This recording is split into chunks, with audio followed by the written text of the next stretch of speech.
Game of the week. We are here in West Jefferson, North Carolina at Ashe County High School. Tonight, the Ashe County High Schools welcome the Alexander Central Cougars. And I'm Dusty Farmer. Alongside with me is Mark Hudler. And Mark, tonight I think we'll see another matchup with some high-ranked offense.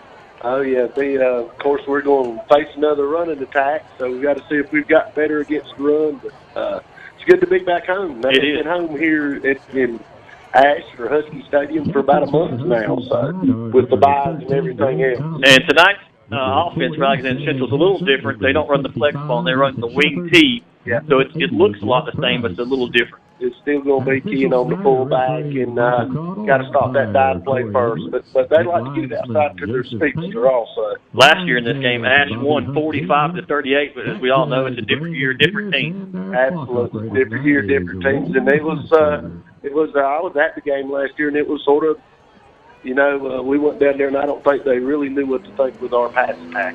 And we hope for more of the same tonight. Tonight, our players to watch for Ashe is Dante Schuler. They typically say your biggest game will be from your first game to your second game, so that's what we're hoping for tonight with Dante. Yeah, he had some passes last week that he would normally catch and should have caught, so we'll see if he has improved from last week to this week, which being his second game, like you said. And the player to watch for Alexander Central is number 3, Bryson Godfrey, and he is probably the fastest guy we will see all year long. From everything I've seen on tape and read, and without a shadow of a doubt, it's going to be the fastest guy that Ashe will see all year. At least the rest of the season, and they might see somebody that fast in the playoffs. But last week he had 4 rushes for 149 yards. Yeah, they say he's just some of the stuff I read runs 4.40, and that's fast. Yeah, you got to contain him. That brings us to our Ashe County forward keys to the game, and first is defense. The Huskies have to stop them early. They can't let them get off to a fast start. Yeah, they need to, and the thing there, and then from what I understand, there's been a few changes made, but the thing there, the defense needs to get off to a good start just to get a little confidence and then back to playing some pretty good, because first game of the year they played outstanding. But the last two just not been as good, so maybe they'll turn the corner tonight and play some good defense. Another key for the Huskies, I think, will be the running game. They've made some changes. Matthew Greer's going to come in tonight and run the ball some. They're going to go in some 2-back sets they haven't showed this year. Okay. So I think the running game could be at plus factor. Maybe slow it down just a little bit. Yeah, it could be. And they probably need to slow it down a little bit. And, of course, Alexander Central scored 78 points last week. I think they're on the season they're averaging about 45 points a game. So slow that offense down a little bit too. I think the third key for tonight for the Ashe County forward keys to the game, I think the Huskies just have to stay positive. They played probably the hardest non-conference schedule that you could play to start this season, and they've taken it on the chin. And I think they just got to stay positive, realize this isn't the same teams they'll see in the conference. No, it's definitely not, and that's by far. I mean, you played the number 3 ranked team in 3A. You played, of course, your border rival, Watauga, Big 4A, and now you're playing another 4A tonight. So. Yeah, this is a 4A team that comes in here tonight, and we're just going to have to hope that Ashe County's passing game will just keep them in this game, because we know that Alexander Central is going to put up a lot of points. Oh, yeah, well, like we said earlier, we went down there last year in Taylorsville, and we come away with the victory, but yes, we did have to score a lot of points to win that game. I can't remember the score at this point in time, but I know it was high-scoring affair by both teams. It was 45-38 was last year's score, and they told me before the game that this season so far in 4 games, Godfrey has over 700 yards rushing already this year. That's tremendous. I think something there. I think he's averaging almost 18 yards a carry or something, unless I'm mistaken on that. But on the flip side, Ashe County in 3 games is almost thrown for 1,000 yards already this season. Well, yeah, I mean, it's going to be the battle of the pass against the run. Yeah, and Ashe County has to cut down the turnovers tonight. Has to. Sorry, correction. So we're getting ready to kick the ball off here. Ashe County is going to kick it off to Alexander Central, and they have run a kickback in every game this year so far. I guess they got number 3. You would think maybe you might see a swift kick or something like that at Ashe. Maybe not try to give them a deep kick to return this. Number 3, Bryson Godfrey. Number 24, Jacob Parsons back deep for the Cougars. If you definitely want to keep it away from Godfrey, that's the one who was talking about the speedster. And they're going to take it at the 10, across the 15 to the 20, up to the 25, to the 30, to the 40, and it is good open field tackle by Schuler, the kicker at the 40. He almost broke that one. If Dante Schuler don't bring him down, that's an early touchdown on the board for Alexander Central right there. Dante, which is the kicker, so he stays back and he's the safety man and made a very good open field tackle. So we'll see the Cougars take over on offense here at about the 42-yard line. Come out in their wing T offense. They're going to come out and trip. Wow, they're going to come out in a shotgun and trips. Already a new wrinkle for the Cougars. And faking and pass out to number 24, Parsons. He's got room across the 50 to the 45 to the 40. Look out, he's making people miss up to the 30. And met by a host of Huskies, not after a big gain on that swing pass. Yeah, that's not the way you want to do, but like you said, that's a little bit of a wrinkle. They probably expected something run and come out and trip set and cleared that zone over there and just pitched it out there, sort of like a big pitch play. Pitched it out there in the back, and there wasn't nobody going to touch him for 10 yards. And hate to say it, but we didn't come out and tackle very well right there, neither on the first series. Those Huskies' defense has hurt all week long. Alexander Central's going to run the ball, and Alexander Central's come out back-to-back plays in the shotgun with trips to the near side. There's the snap. And he gets it out to Godfrey on the right side. He's got a hole in his nice tackle, but looks like he's going to be just short of the first down at about the 15-yard line. Yeah, it's a pretty good job by the Husky defense not to let him turn the corner. They did get him turned back inside to where he had a little bit of help, but we got him to the ground. Pretty good play by the defense right there. Looks like he did pick up the first down. It's going to be 1st and 10. Ball on the 15-yard line for the Cougars.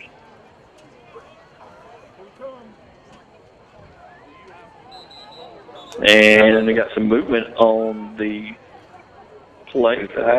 Maybe on the Huskies here. Yeah, it looks like it is against the Huskies. It was a little anxious. Huskies not helping themselves there. No, you can't make them mental mistakes down there. You got to watch the ball.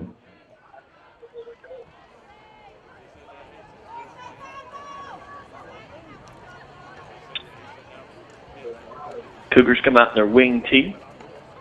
Yeah, this is their normal set right here. And there's the handoff up the middle, and he is close. About the 2-yard line. Yeah, they opened a pretty good hole over there, and they just landed off the left side there and picked up about, it's going to be 1st and goal. They did give, so they picked up at least 10 yards right there on that. Looked like maybe Austin Wooten on that carry for the Cougars. Yeah, so it's 1st and goal from the 3 here. And Godfrey in motion. And they hand it up the middle to number 8, and he is going to go in. That's the big fullback Calhoun for the Cougars. So the Cougars on the board early here with 10:08 to go in the first quarter. Yeah, they drove it right down the field here. Now let's see. Yeah, it looks like they're going to kick it. Again, they just went right up the middle of the field. They blocked it pretty well, and he sidestepped one Husky defender and walked into the end zone. Number 9, Adam Gast, is the kicker for the Cougars. There's the snap. Kick is good. So 7-0 early here at Ashe County High School. The Cougars leading 10:08 to go in the first quarter. And not quite the start the Husky defense wanted. No, the Husky defense has really struggled the last 2 games, but not to start too long. But let's get this offense on the field because, like we said earlier, we know we're going to have to score a few points. We are. This game. Maybe the Husky defense will get something straightened out here. They just need something good to happen. And last week, the Huskies only put up 14 points, and that's the lowest scoring that I can remember from the Huskies in a long time, Mark. Yeah, absolutely. They're usually good for 25 to 30, really. Yeah, even in a losing effort, they usually put up a lot of points. But last week, of course, very good High-Bright team held the 14 points. Sure did. So now we'll get to see what this Cougar defense is like, but we need to start with a good return here, hopefully. And Gass doing the kicking duties for the Cougars. Back deep is Houck, Greer, and looks like Thompson on the far side. Yeah, normal people were back there. Let's see what happens. And he's got teed up, ready to kick. And it's going to be kind of a pooch kick and a fair catch call by number 4. Fair catch by Jake Richardson. Jake Richardson on the catch. Yeah, that's a pretty smart play. They tried that the big high pooch kick, sky kick, or whatever you want to call it. We ended up pretty good field position right there. Huskies going to take over about the 27-yard line. 10:04 to go here in the first quarter, trailing 7-0. Huskies come out with their standard 2x2 set. See what that offense can do. Ellis in the gun, takes a snap. Looks across the middle, and nice catch and a hard hit there. Yes, nice catch across the middle. That's Judd Price. Completed to Judd Price. Ellis's favorite receiver. He took a hit. He was lucky on that ball. Yeah, he sure did. That was a very nice play.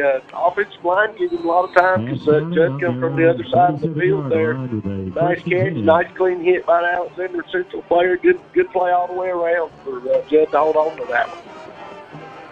It was a good start. Brings up a 1st and 10. Looks like the Cougars may blitz here, and Ellis is going to keep it, and he's going to gain about 2 yards. Yeah, that's pretty good move. So the Cougars coming to blitz, and Ellis is trying to run right by him. 2 yards there, yeah, he did. Picked up a couple positive play on first down. Bring up second. Looks like he gained 3 yards there. 2nd and 7. Ball on the 41-yard line. 9:19 to go here in the first quarter.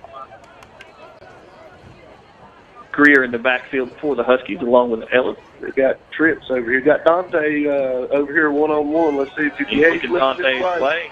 And he's going to throw it deep. Dante just out of his reach. Dante's got the height advantage there. So it's a good matchup for the Huskies. Yeah, got some good speed. Yeah, you know, the way he's looking there, he's going to take a shot right there every time. So, pretty good play, but real good coverage. Yeah. Good coverage by the guy. And he threw it deep, and it was a good pass, but like he had Greer there as the hot route. But he wasn't getting pressure, so you're going to take a shot right there. Yeah. 3rd and 7 for the Huskies. 9:01 to go here in the first quarter. Ellis takes a snap. He's under pressure. He's trying to get away. Oh, nice tackle. Just dropped down by the ankle. He got rid of it. We'll see if they call it a fumble or an incomplete pass. I don't know what they call it. Yeah, they call it an incomplete pass right there. Looks like the Huskies are going to have to bring up a 4th down for Ashe County. Punt.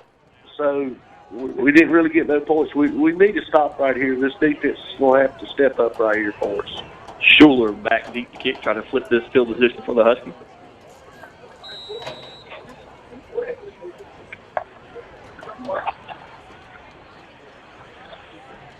Snap. And a low kick, and it takes an Ashe County roll, and it's going to roll all the way down to about the 24-yard line. Wasn't the prettiest kick in the world, but it was pretty effective. Yeah, it took a nice Husky bounce there, a little home turf advantage. See if some of these changes will help us on this drive here. They sort of threw a wrinkle at us, come out with something we really didn't expect on that opening drive, most likely. The good move by the Alexander Central coaching staff there. I got read a stat early in the game that in the last couple of weeks, the Cougars are averaging over 20 yards per carry. Goodness gracious. And they come out in the tee, and it's a handoff to Godfrey on the backside, and good job of the Huskies. That's stopped them short of the line of scrimmage there. That's Dylan Little there.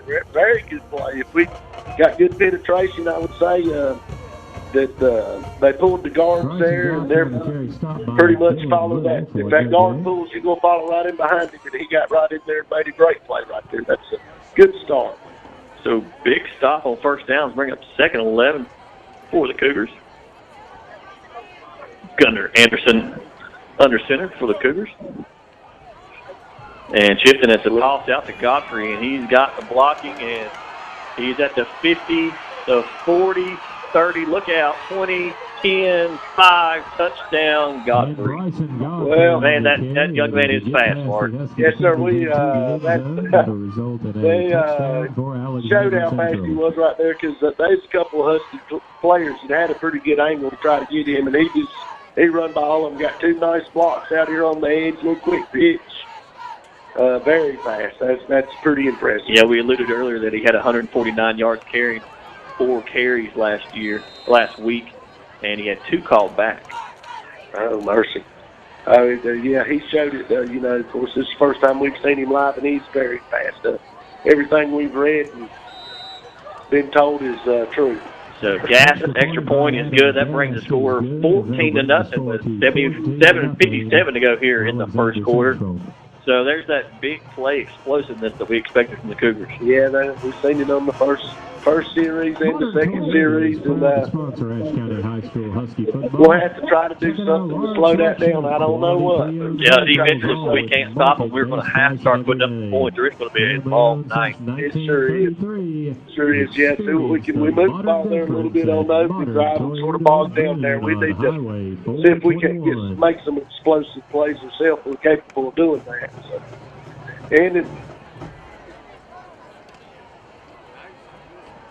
So 7:57 to go here in the first quarter. 14-0 Cougars.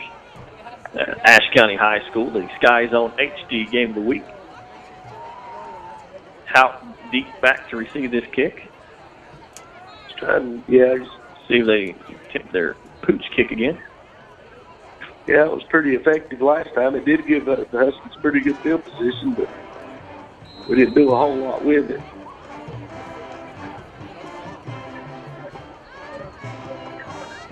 There's the kick, and it's in the similar place, but taken by, looks like it's taken by Greer. Greer there. To about the 35-yard line. So nice return for Greer.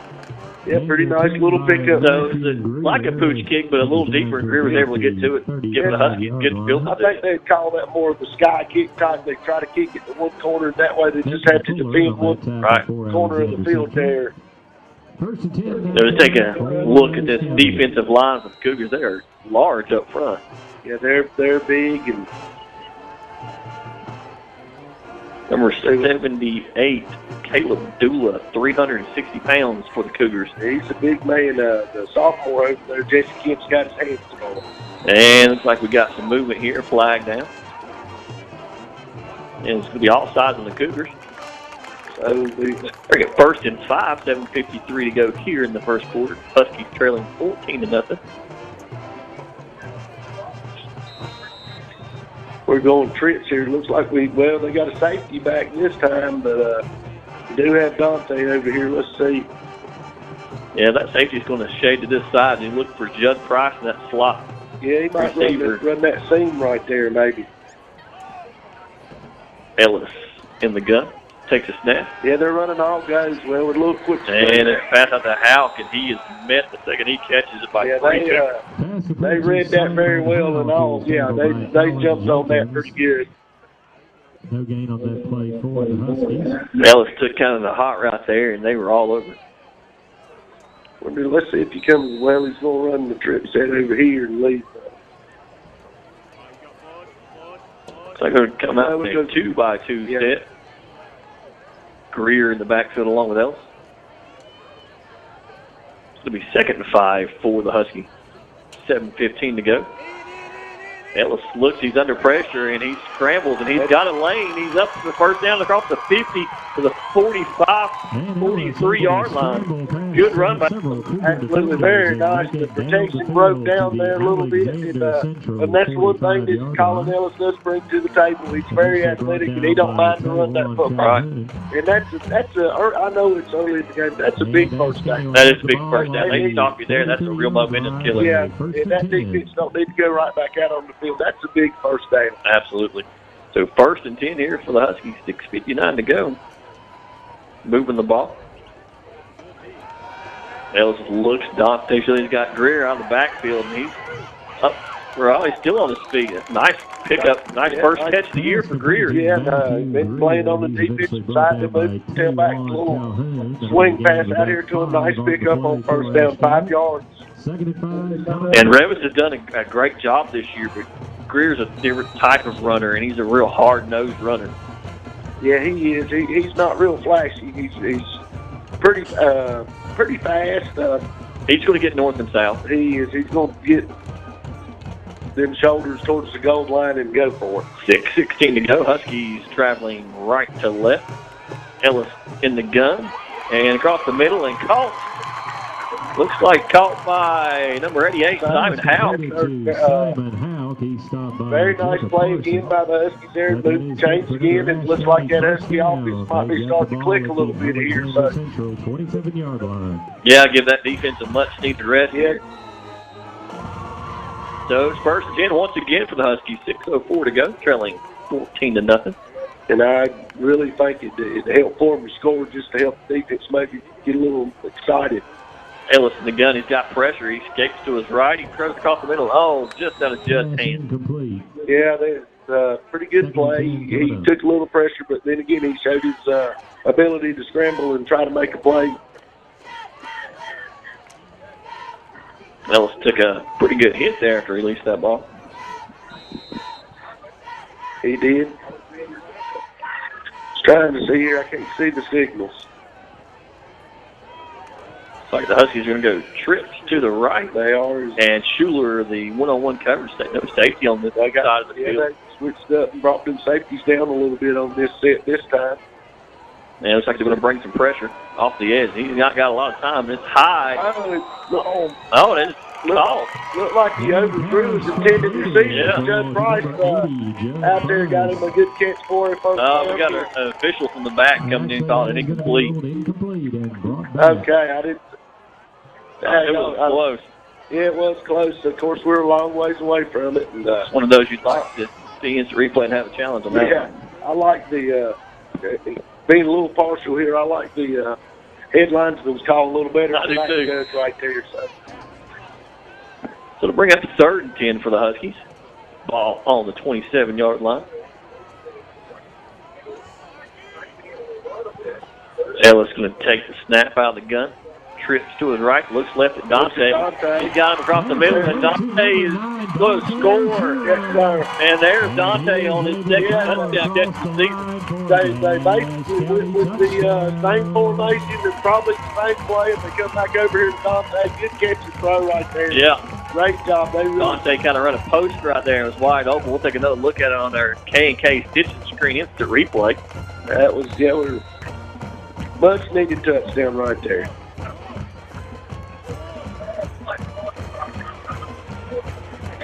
So we'll see what kind of formation the Huskies come out in here for the extra point. Looks like they're going to kick the extra point. We didn't see him kick it all last week. No, we sure didn't. And the play clock's down to 6. They're going to have to hurry here. Snap, kick. Plenty of time. And it is good. So 7-0, or 7 points on the board here for the Huskies. They trail 14-7. Yeah, like I said, it's early in the game, but that's a big drive and score right there for the Huskies. And speaking of drives, Ashe County Ford drive summary, it took the Huskies 7 plays. They went 46 yards. And a nice touchdown pass to from Colin Ellis to Dante Schuler. Yeah, nice passing. He kind of got inside leverage there, and it's wide open. He run the little quick slant or whatever they call it, and it's a great route. Had a good view of it from up here, and when he made the slant inside, that head was turned. The ball was right there. Yeah, good, very nice. Good throw and catch there. Yeah. Dante is going to kick it deep for the Huskies. And that touchdown's just big, not only does it get them a score, but it gets a little momentum built. Oh, yeah, sure does. See if this defense can do something here. Sometimes the score helps out the offense and the defense. Yeah, just team morale completely. They've been the last 2 games. They've taken it on the chin. Yeah, and got to have the games early. So here's a high, short kick, and the field. And the Huskies, yes, sir. There's a big break there for the Huskies. They're on the 40-yard line. And that Husky offense was on fire that last drive, so big turnover. And it looks like the officials are talking about something. I'm not sure what they could be talking about. Looks like a pretty cut and dry turnover there. Yeah, because, the kid did call a fair catch, but there was nobody close around to interfere with him making the catch. And if they try to give this ball back. Yeah, that's got to be Ashe County's ball. Got to be. Come on.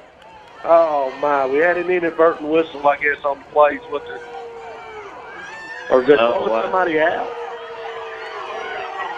What was... So I'm not sure what that call I would is. like to get in there. He called a fair catch. It don't matter. But... Okay. Well, if it's the inadvertent whistle, that's... So they're going to re-kick. That's just one of those plays. It's just not good. Oh, wow.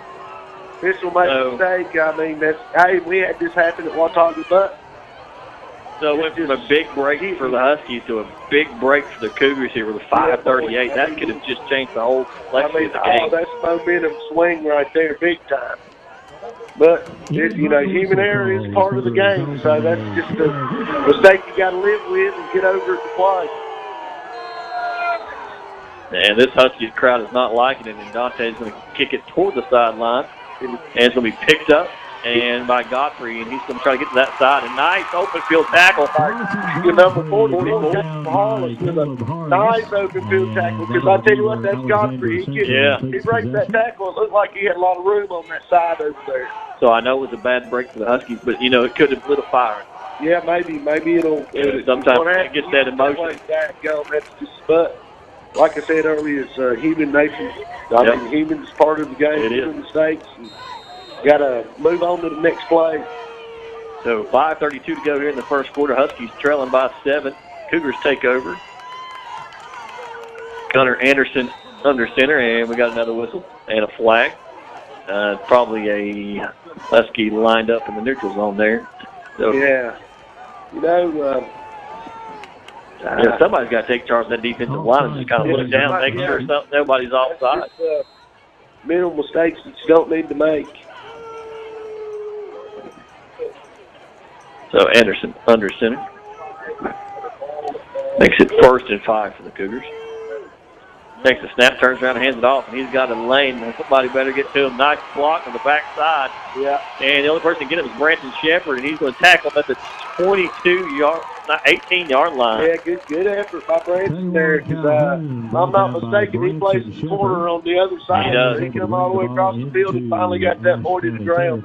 So big play once again comes back to haunt the Huskies. They will have the ball on the 18-yard line with a 1st and 10. So that's about a 50-yard pickup. Yeah, on first down.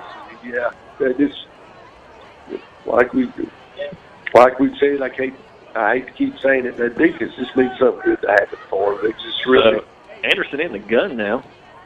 Different look for him. And we're back to way up here on the corners. And handoff number 10. No, he kept it. And Gunnar Anderson will score. So the Cougars add on another one. Gunnar Anderson holding on to the ball and zone. But there is a nice fake there by Anderson, and the Huskies bit on it. He just getting a little chippy out there. It is, yeah. Early in the games, we're still in the first quarter. Got a flag down. Let's see what this is about. Nice play there. Poor tackling again, though. Yeah, that's kind of been the bugaboo. Yeah, it's been all year long. Achilles heel. Mm-hmm. Got a personal foul against the Cougars. Personal foul against Alexander Central. I don't know what's. The Huskies will probably take it on the kickoff. It looks like they're going. Yeah, they're going to take it on the kickoff. Yep, take it on the kickoff. So we'll see if Adam Gass can come on and kick this extra point through. He's 2 for 2 on the night. Well, that's quite a turn of events there. Yeah, and this game has gotten emotional quick. Yeah, the call there was might have something to do with it. Yeah, and you hate to see that. Oh, you sure do. Here's the snap and the kick, and it is good. He booted that one. Extra point is good. So that brings the score 21 to 7. 4:54 here to go in the first quarter. And in 2 plays, they marched down the field and scored. Sure do. Scored pretty easy.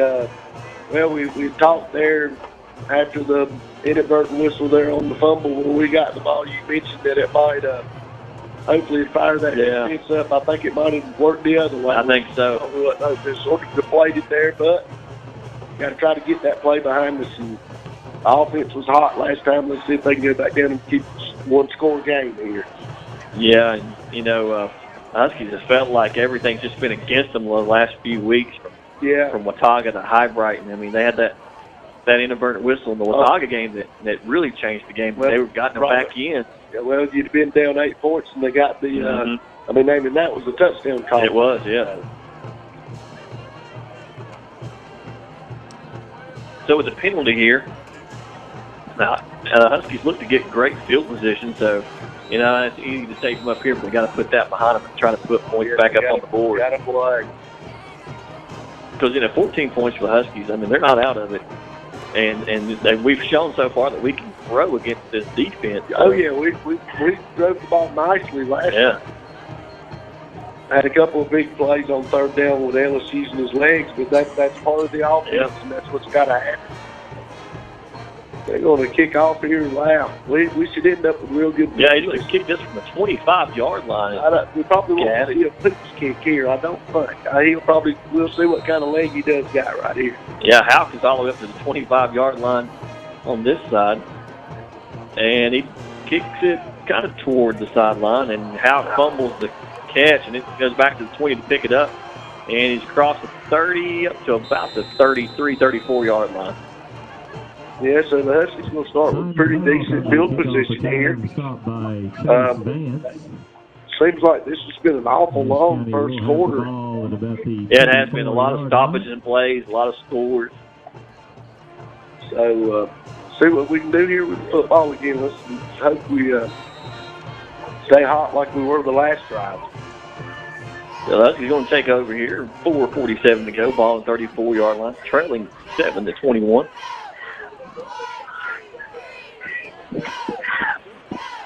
And Ellis in the gun, looks to the right. He's got Thompson across the middle up to the 50-yard line. Nice pass and catch there from Ellis to Thompson. Yeah, nice job. They're starting to click a little bit here. I hope this continues. Nice, again, look like just a little slant in and a nice pickup on first down. Yeah. Probably about 15 yards on the play there. Ashe County will have a 1st and 10 on the Alexander Central. It's going to be 1st and 10 from the 47 for the Huskies. 4:32 to go here in the first quarter. Ellis back once again in the gun, and that's got to be, wow, early contact there. As being an ex-guys in the stripes right there, I think that's a good no flag on that one. That's feet tangled up. Nothing going on there. Nothing going on there, I don't think. I got my buddy over here that I used to call a little football with saying he can't believe I'm saying that, but I think that's a good call. So I wish we could have the invert whistle back, though, but that's okay with it. 2nd and 10, Ellis in the gun. He's got some pressure, and he dumps it off to Judd. Judd across the 40, dragging people. That's going to be enough for a Husky first down. Yeah, it's going to be awful close. Looks like where he's setting it down, it's going to be a first down. So that's a long crossing route for Judd, and he picks up the first down. They cleared him underneath that. No, they didn't quite give him a first down, so it's going to be 3rd and 1. Oh, wow. See what happens here. They may run a little ISO with Ellis right here or something. They're playing up on us. Yeah, that's Ellis with a little ISO with Ellis there. Just duck under and get that first down. Yeah, Ellis picks up the first down there on the little ISO keeper.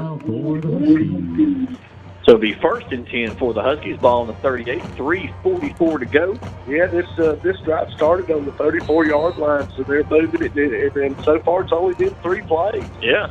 They're starting to get have some explosive plays here. This is as good as the offense looked since, High-Brighton, it didn't look real good. No, it looked good in the Watauga game. He was always behind. He's going to throw that corner out and jump and intercept it. Yeah. He put just a little too much air into that and kind of threw off his back foot. Getting a little pressure in his face there and just threw that off his back foot a little because it was there. He throws it out there, but he underthrew it a little bit. So maybe that defense can find him. I know we've said it a lot, but we them to get a stop right here. We do. We need a turnover or a stop or something. So the Cougars are going to take over on the 23-yard line, 3:27 to go. They are leading 21-7. And it's still in the first quarter. It's been a long quarter of football. It has been.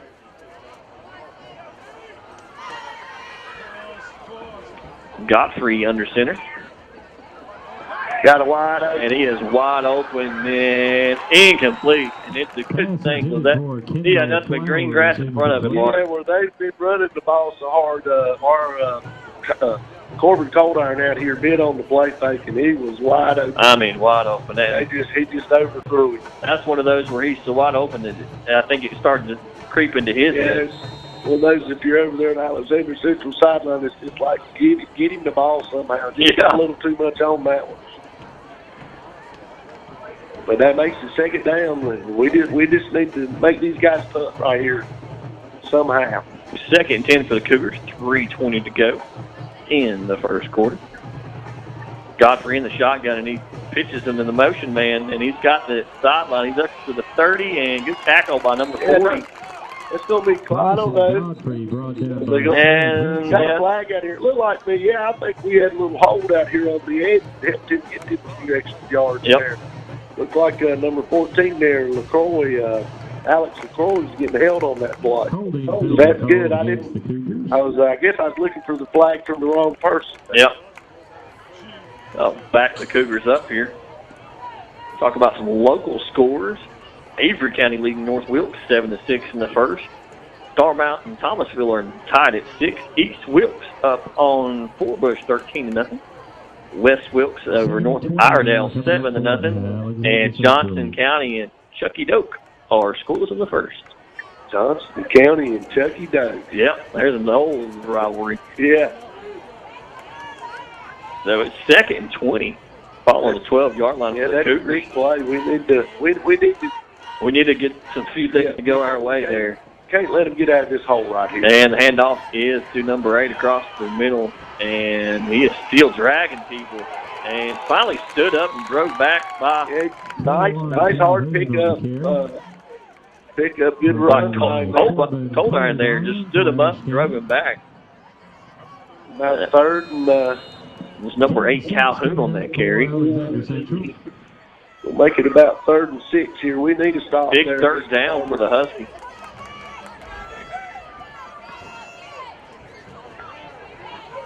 So 3rd and 6.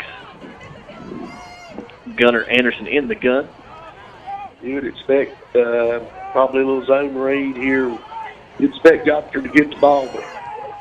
And the handoff is to, and it's going to be real close. Looks like he just picked up the first barely got it. Good he needed 6. Looks like he got 7 there, Mark. Looks like a good effort by the Husky defense right there. But, well, they seem to be playing a little better right here, so let's just see if we can get a hold stop right here still. They got a long ways to go. That'll be 1st and 10 for the Cougars. Minute 58 to go here in the first quarter. Huskies trailing 7-21.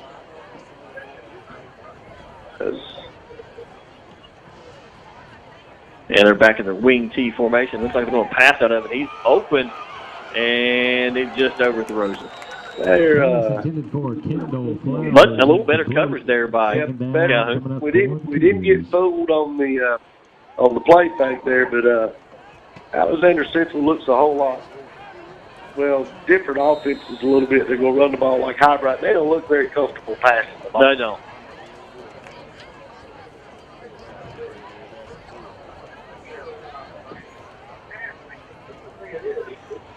So it'll be 2nd and 10 for the Cougars.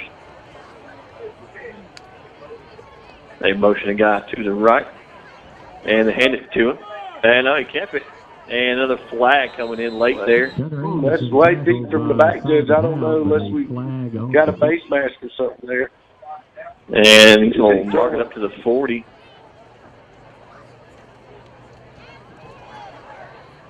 He's throwing a hold.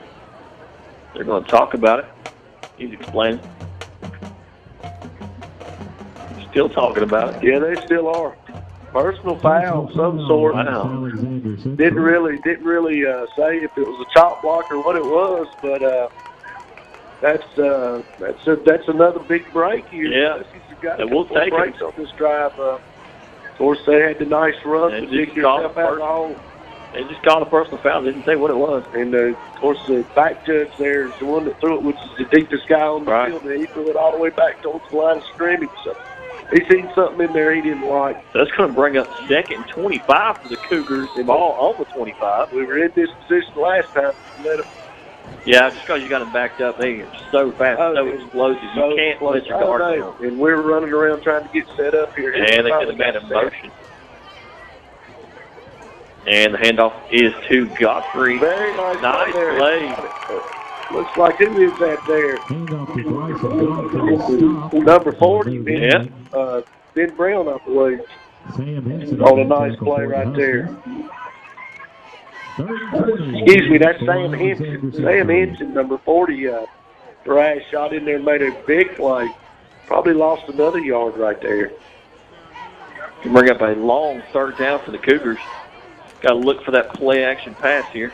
Yeah, and hopefully they won't. We covered it better last time. Hopefully they won't connect on it because it's a great opportunity for the defense to get off the field and get that offense back on the field. Yeah, they send the man in motion, and we got an early whistle.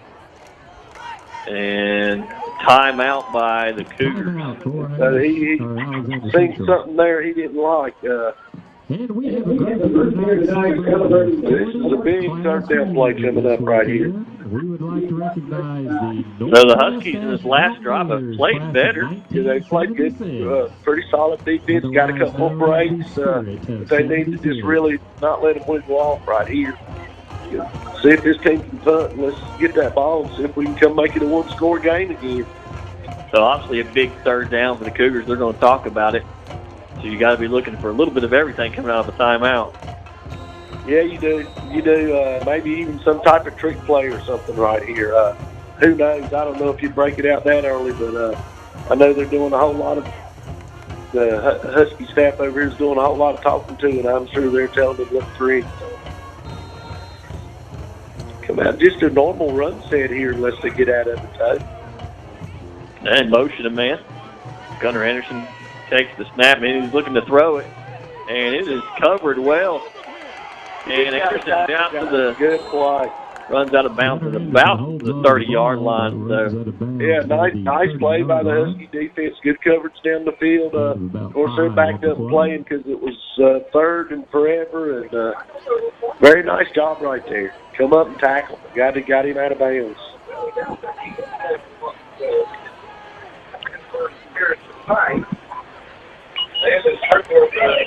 So it looks like the Cougars are going to punt here at 4th and 12 with 41.8 seconds to go. Yeah, that ought to give that defense a little bit of confidence too. Got 2 Huskies back. Got Greer and Houghton back, and a real high kick, and it takes a hop. It looks like it's going to roll dead about the 40-yard line. So great field position for the Huskies here. Field position. See if we can drive this thing down and score again here.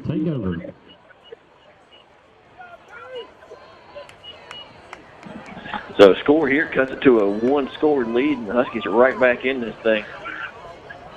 They sure could. I mean, and like I say, they moved the ball. And, hats off to that Husky defense. They played much better on that drive. Alexander Central got backed up a couple of times, but they made the tackle, didn't give up any big plays there. Kept the ball in front of them. And looks like the Cougars were a little excited there. Jumping off sides a little bit, looked like they were wanting to come fast right there. Been a sloppy game. It sort of has been.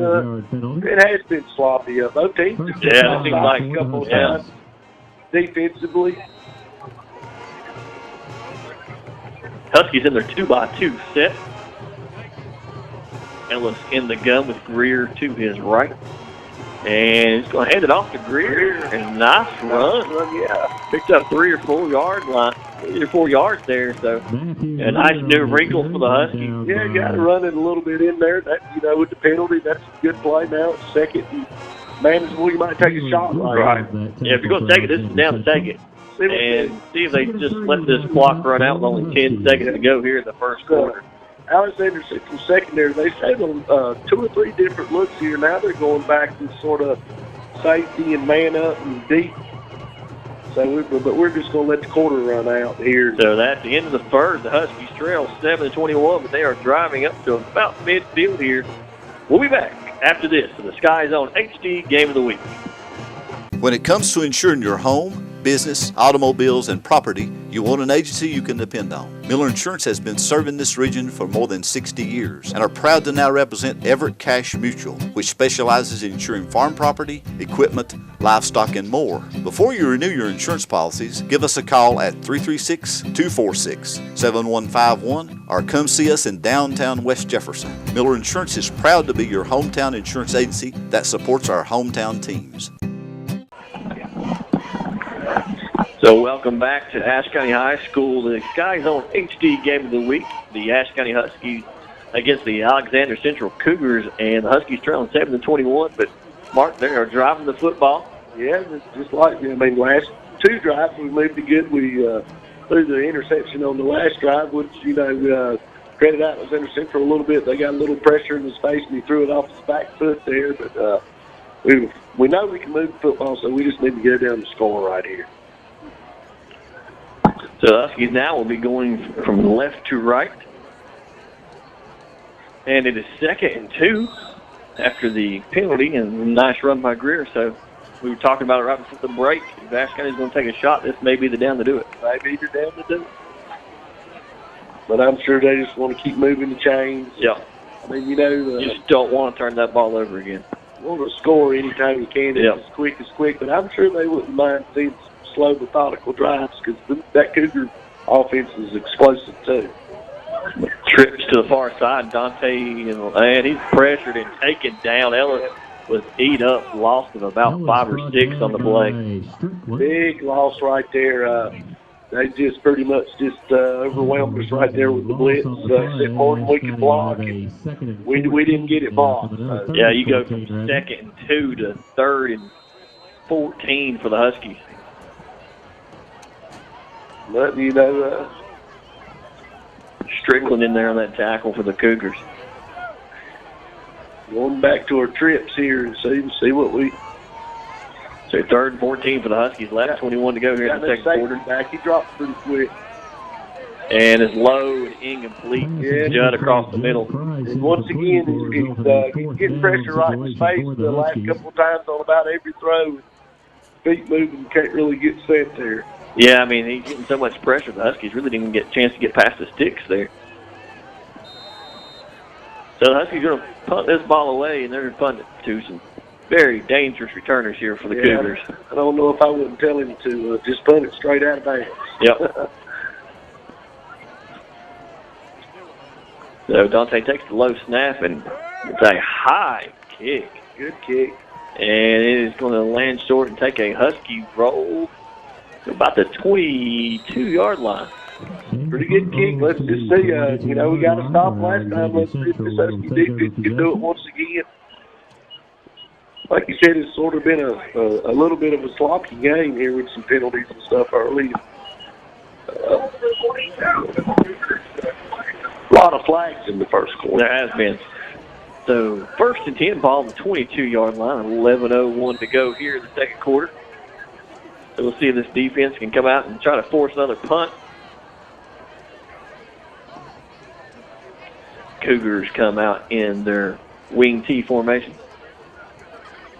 Gunner under center. Takes the snap and turns around and hands it off, ball from the middle, and he's got Lane, and he's going to pick up about 5 yards there. It's just right in the teeth of that Husky defense. They've watched film, so they have. They know that we've given up some yards up the middle the last couple of weeks. So they're heading to that fullback probably more than they have in the past few weeks. Oh, yeah. There's a big pickup, about 9 yards there on that first down. So it's 2nd and 1, 10:30 to go here in the second quarter. And it's a quick pitch out to Gunner to Godfrey, and he I tell you, they kept him in front of him there. That's a nice play by the Huskies. It's number 14 over there, Alex Corey, done a very good job of cutting that back up. And Sam Henson, once again, filled that linebacker spot. That's what he's supposed to do. So that's a very good defensive play for the Huskies. Yeah, the Cougars pick up the first down, but the Huskies didn't give up a big play on that pitch because the Cougars scored several times with just that little pitch play to Godfrey, and he could run. Defended it well that time. So they hand it to the fullback once again. He goes up the middle, and he's up to about the 50-yard line and close to breaking one there. Yeah, just hand it to the fullback, just right up the gut. That's about all they can do. That Husky front's probably getting wore down a little bit too because they are undersized. I mean, this Alexander Central front line is big. They are very large, and they have a lot of kids. They don't necessarily have to play both ways like we do. No.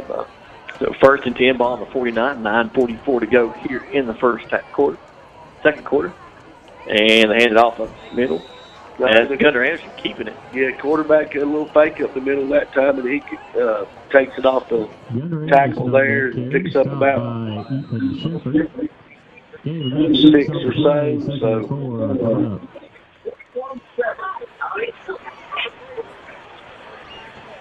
They run those fakes real well. It's hard to tell. They're a well-coached team. They handle the ball, as they say, and back to it very well on their counters, so on and so forth. Head coach Butch Carter. Yeah, he's a long time. Was at South Caldwell a long time ago. He's a good guy. I got to know Butch through my years of officiating. He's one of the good guys. He is. So timeout here in the field. The Cougars going to take a timeout and talk about it here. 9:03 to go in the first half. They were leading 21-7. Yeah, and then looks like, I don't know, Mr. Carter's over there talking to the official. Looks like now wanting some type of explanation for something, seems like. Right. Looks like East Wilkes has taken a 21-7 lead against Fort Bush. Fort Bush may be having a little letdown after the big win against Starmount last week. Yeah. But East Wilkes is an awful good team. They are. They are 2-1 on the season. Fort Bush 3-1 on the season.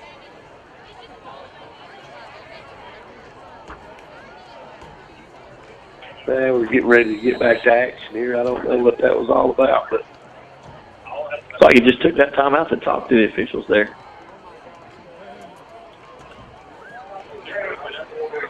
And handoff up the left side. He's got the sideline and still on his feet, and they will finally push him out of bounds. Yeah, showed that speed again right there. We had a guy out here that had a great angle and almost got him, but he just flat showed the speed right there.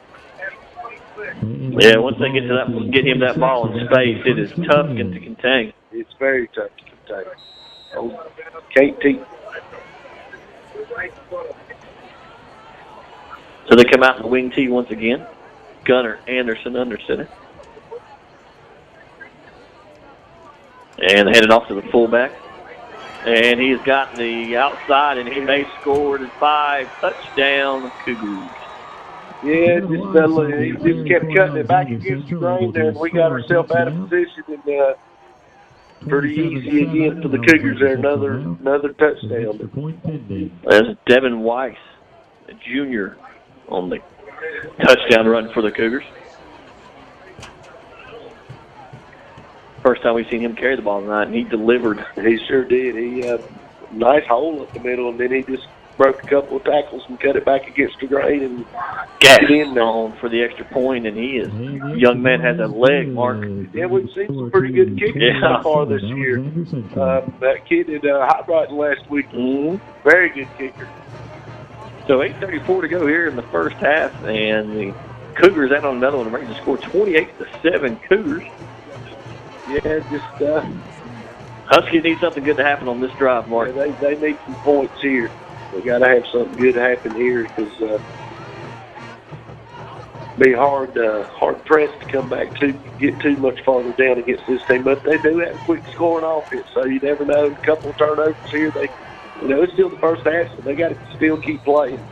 Yeah, that's kind of been the Huskies' game plan. You know, they've always just been able to put points on the board. Yeah. So when another team scores, it wasn't a big deal. They go back and score. But in the last couple of weeks, they've just not been able to put the points on the board. They sure have. The defense has played well against them, and we've made some good plays. We have. Like we do, like the costly or the interception over there. It just seems like something we do something to bog ourselves down. Yep. So Gass ready to kick this off, see if he does another sky, and he pooches that one way short, and fair catch by Richardson once again. Another fair catch, so Huskies will start out with pretty good field position again. You're just never sure how the Cougars are going to kick that football when they line up to kick the ball. You sure don't. They're pretty exciting with that. 8:34 to go here in the first half. The Huskies will take over the ball on the 38-yard line, trailing 7-28.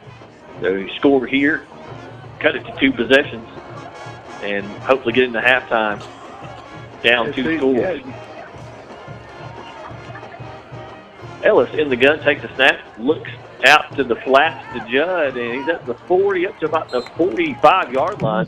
So pick up of about 5 or 6 on the pass catch there for Judd. Nice play. You know, he's got a few balls, Judd, tonight, but we need to get him involved here. Of course, we haven't seen Dante in a while. We have not on the field, but since that first touchdown pass to him.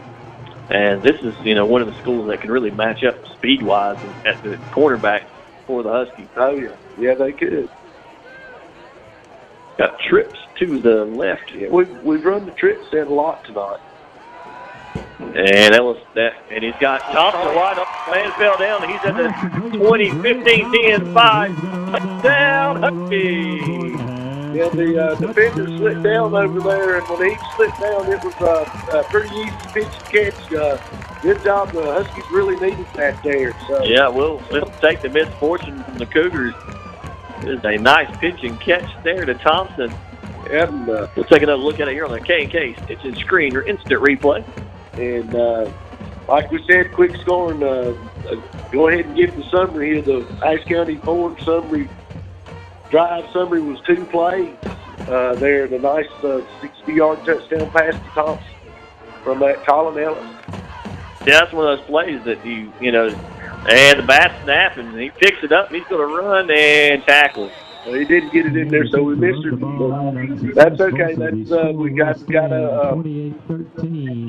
some points there, so that's good. Maybe we can try our little pooch kick again and get it or something. I don't know what Coach Hampton said on the sideline. He is not happy. No, he's not very happy. No, he is not. He is very animated on that sideline. Well, I guess he don't like the bad snap on the special teams plays there, you know. Because you just don't want to leave points out there. No, you sure don't. So nice pitch and catch there to Thompson, and that's one of those plays where you look back and you're just looking for that flag. You just know it's going to be on the field. Yeah, yeah. Hey, it's been that way for the last. It has been, and so you look back and you're wondering where is that flag, and luckily there wasn't one this time for the Huskies. So quick score there for the Huskies. And that's what they're very much capable of. They just got to get this defense tackled a little better, but we've said it all year. They got some young kids out there. They do. It's about their 4th or 5th, 4th game of the season. So they've grown up, or having to grow up pretty quick. And they've grown up against some very tough competition. That's for sure.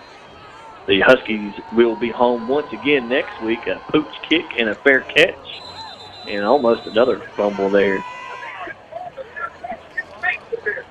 The Huskies will be home again next week against Allegheny.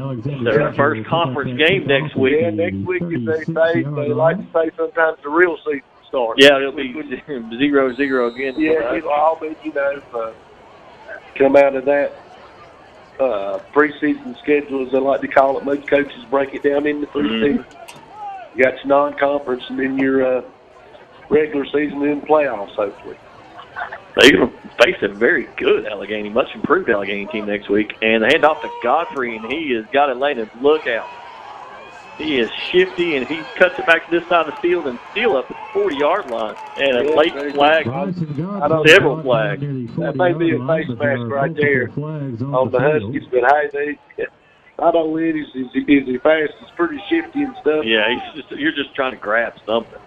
It is a face mask against the Huskies. A personal foul face mask, so that's going to move it up 15. No, he's signaling the horse collar. Well, I don't agree with that being a horse collar call. No, face mask, okay. That's going to move the ball even farther. The Cougars now have the ball on their 24-yard line, so not only a big run, but then you add on the 15-yard penalty. Yeah, that's a big play right there. And they just can't seem to slow this Cougar offense down. And nobody has so far this year, Mark. Yeah, we're not the only one that's handoff up the middle, and flag coming in late. And coming in late here again, and the back judge is throwing them things in the line of scrimmage like a mad dog. And I don't know what he's. Like is a hold. He's calling a hold call. That's curious. Yeah, I don't understand. No, I don't want to say it because I've done this for 15 years, but I don't know many. When I done it in the association I was in, we'd probably had to talk with the back judge for throwing holding calls in the 20 yards away from it. Not saying he's not seeing holding. He might very well be seeing holding, but. So first and 15 for the Cougars, ball on the 29-yard line. And to pitch out to Godfrey, and he's got the sideline, and looks like he's going to be real close to another first down for the Cougars. Sure is. They real quick pitch again, which we've seen that play a lot tonight. Alex LaCroix's played it pretty well tonight. That time he looked like he got caught inside a little bit. So. It's nothing real fancy. They just turn it, pitch it to Godfrey, and his speed just takes over. A couple of blockers out there in that speed. He just.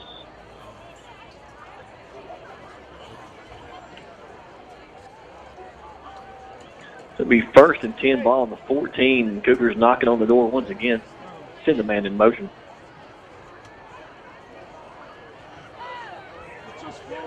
And Weiss up the middle, and he's going to get up to about the 5-yard line. Yes, pull back up the middle, and they're getting close to sticking it in again here, scoring another one here. The first half. It's been a long. It's been a very long first half. It's been a lot of passes, a lot of penalties. Yeah, the clock has stopped a lot tonight. So this is one of those games. Hope you didn't have anywhere to go because we are going to be here a while. If it was, it better be late night. Yeah.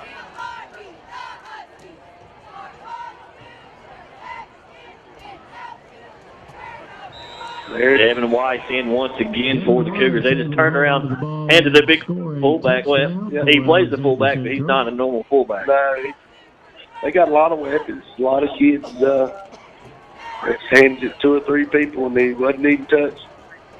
Just up the middle again, but I guess we can just say, let's see what this Husky offense can do. Adam Gass coming on once again for the extra point. He is still perfect on the night.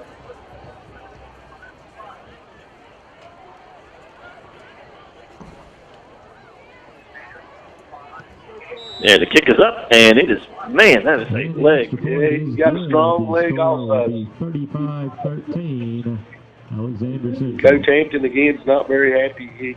No, his team at pretty much at the numbers. And, I noticed today, none of the other coaches, they must not want to be around him. Right? No, they nobody else with him. I'm sure he's upset, but he looks like he's doing some coaching out there. He knows he's got a young team. Yeah, he is saying stuff to them that will carry on for the remainder of the year. Yeah. Well, while he is giving his talk, we will look at some local scores here. North Wilkes is up on Avery 18-6. Johnson County and Chucky Doak still scoreless. East Wilkes is up 21-7 at the half on Forbush. So Forbush is, but they're playing a good East Wilkes team. East Wilkes team that the Huskies will play later on in the year, along with a Forbush team.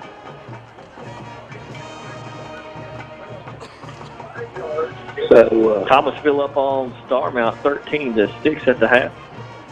ready to kick it off here.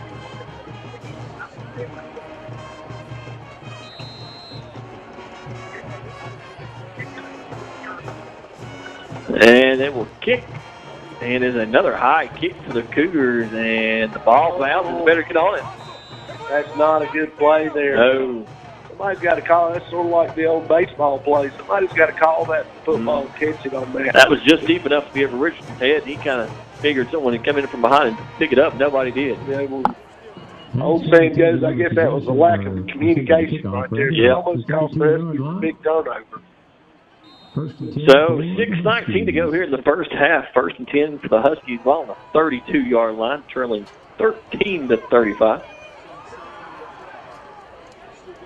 Huskies come out in their standard 2x2 base set. Ellis in the gun. And looks like Cougars are going to jump offside once again. I don't know if Ellis is doing something with that snap or what, but he sure has got him to jump a lot. Yeah. Now they're pointing to the other side. That looks pretty simple and cut and dry to me. Yep. We've had a lot of conferences tonight, too, with the officials. So let's see.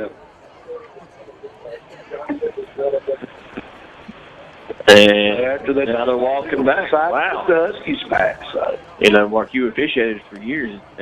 Most times I've seen calls reversed in a long time. Yeah, I mean, of course, I'm not over on the other side there. He may have something. Over here, it's clearly, unless somebody on the other side did move for the Huskies, it's clearly there's offsides over here on the defense.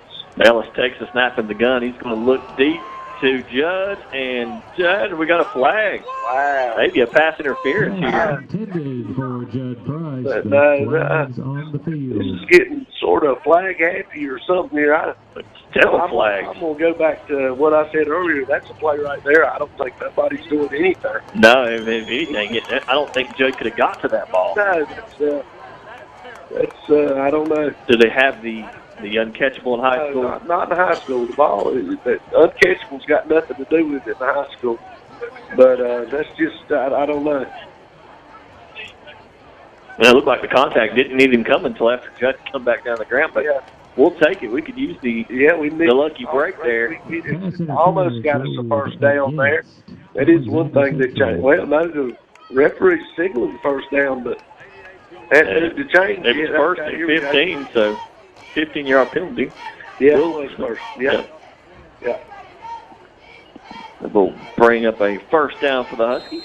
Ball on the 42-yard line. 6:14 to go here in the first half. Huskies driving left to right. Ellis in the gun. Trips to his left. Oh, a two-back set for the Huskies. They're going to throw it to Revis out of the backfield.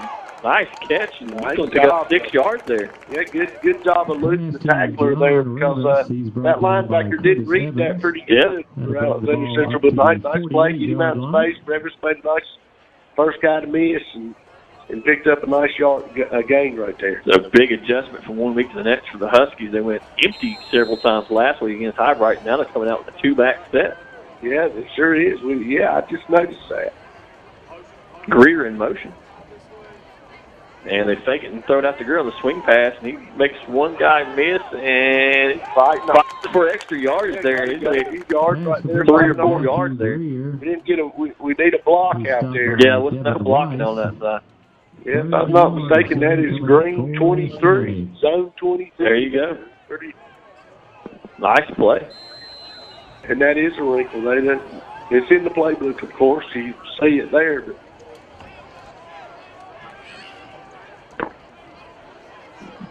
yeah, you wonder if Allegheny on the bye this week, if there's any Allegheny coaching staff here tonight. Yeah, I don't know if they do that much way. They got it down this huddle with the internet. Yeah.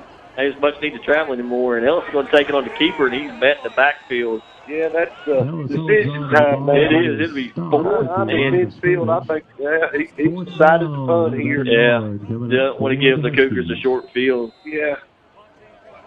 Maybe pin them deep here with 4:37 to go in the first half.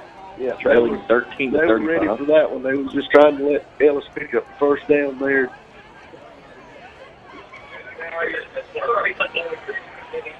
Is this what we hadn't punted a whole lot? Yeah, the Cougars aren't even sending the guy deep. They're expecting the fake, and they're coming after it.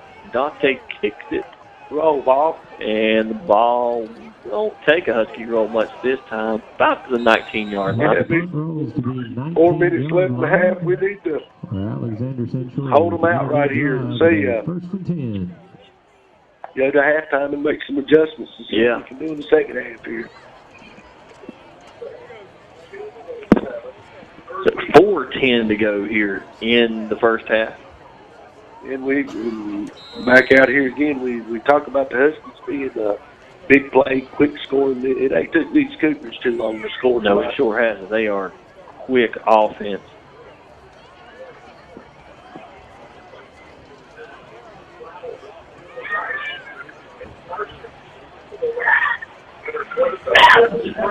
The screen out to Parker. He is fast.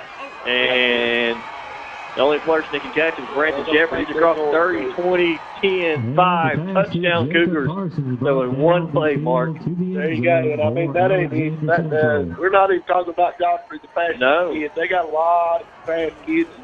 We got out there and we missed that one tackle in space, and they got a block, and it was all over. Like Kendall Flowers out there. Man, it's one block, and he was gone. He was gone, but of course, they actually had, we had him outnumbered, but his job is to make one guy miss, and the other guy's job is to block one guy, and that's how it's supposed to work right there. Gassed on for the extra point. And Mark, I was just reading the stat here. Alexandria Central has scored 175 points on the year before tonight for an average of 58.3 points per game, which according to Max Press is 23rd in the nation and tied for number 1 in the state. Goodness gracious. Yeah, they put some big scores up. Of course, they beat Watauga first of the year, and I think they scored, 49 or 46 that game. Of course, played Maiden in the second week, which is a good football team, and I'm not sure what the score was, but it was 56 or something like that. And then, of course, last week they had the big outbreak against Bandy's, 78, I think. Alexander Central has scored 40 or more points in 5 straight games, dating back to last year's game against Statesville. It's definitely quick scoring, and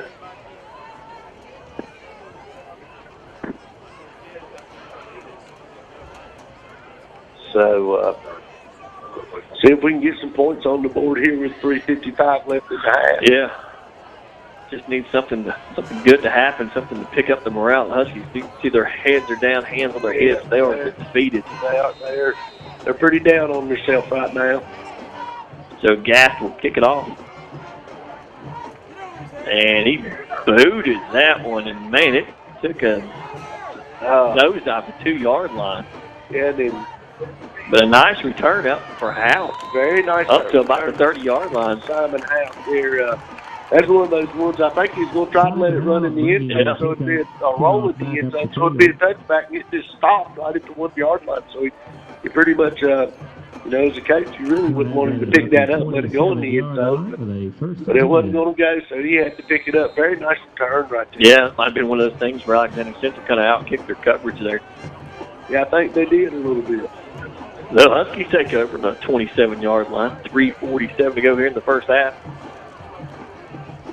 Taking their trip sets, they've liked that pretty good. Ellis looks deep, and he's got Dante down the sideline and just out of his reach. Man, he catches down the run, and I don't think anybody catches. No, I don't believe they do neither. Missed a big opportunity there for a big play. But then again, Ellis, he's moving back on that. He's still getting pressured. Yeah, he's kind of having to throw that on his back foot. Yeah.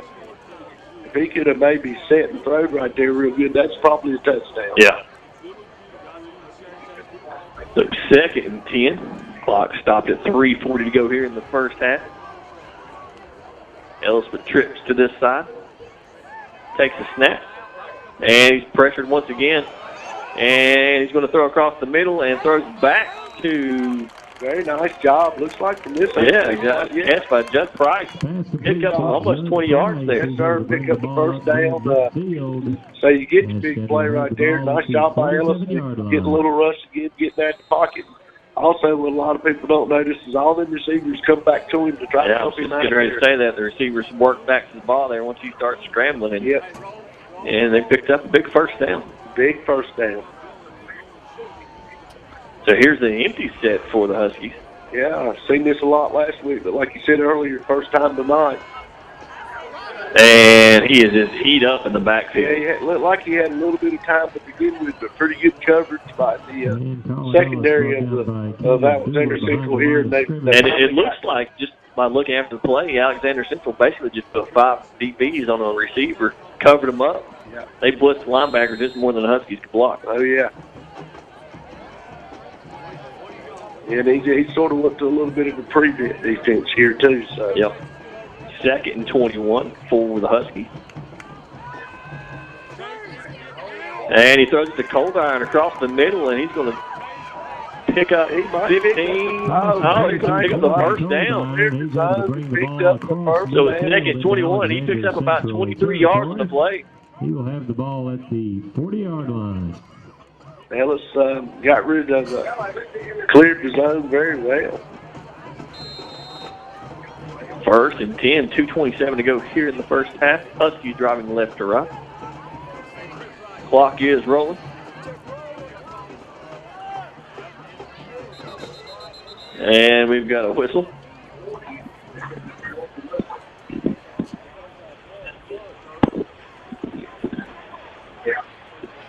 And I'm not sure what they're talking about. I don't know what they're talking about. He's coming over to Coach Hampton here to talk to him about something. I'm not sure what they're talking about. They're pointing the clock. These guys have had a whole lot of conferences tonight. Yeah, it's been a rough game for the officials as well. Yeah, it has. They've been 13 seconds off, he said. Okay.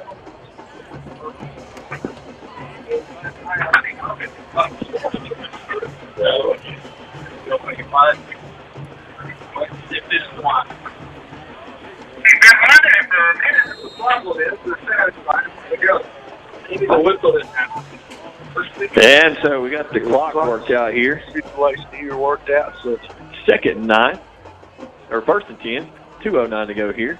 Ellis takes the snap, and he's got Thompson up. Nice. Across about the 25-yard line. Nice play right there. Thompson made the first guy miss. Went ahead and picked up the first down. By Alan Jenkins. So the Huskies are just going to try to come out and spread out Alexander Central and try to move the football. Got a new look here. And it looks like the Cougars going to call a timeout and talk about it. They sure are. And if I'm not mistaken here, I think the Huskies got 2 timeouts left themselves. So it'd be big for them if they can score right here. Yeah, absolutely. Yeah, they need the points. They're not trying to get back in this game just to boost that morale like we talked about earlier. Oh, yeah. He's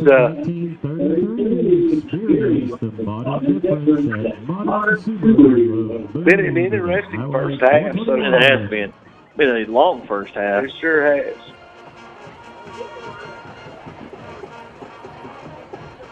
So the Huskies trailing here 13-42 with 1:57 to go here in the first half. Trying to get back in this thing against a very good Alexander Central football team. Yes, they're a very good team. Like you said earlier, the highest scoring team in the state are tied for it. They've got a lot of speed, just a lot of speed. Yep. Mark, we've had the privilege of watching some very good football teams over the last few weeks. We sure have. So Ashe comes out, trips to this side. Ellis in the gun with an empty set. And he's going to throw it to Coldiron across that short route again. Yeah, trying to clear that zone out a little bit. They covered that a little better this time.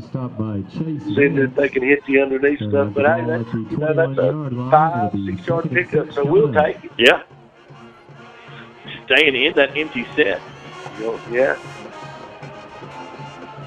Ellis in the gun, takes the snap, and looks left, and he's going to throw left. He's got the wheel route, and almost intercepted. Sure did. Almost was. It looked like that safety come a pretty good way to get back in that play. Yeah. Like it's going to be a sure touchdown. It did. He come over and didn't really knock the ball away, but run in front of him. And I'm sure he that little bit distracted Simon there, the Ashe receiver.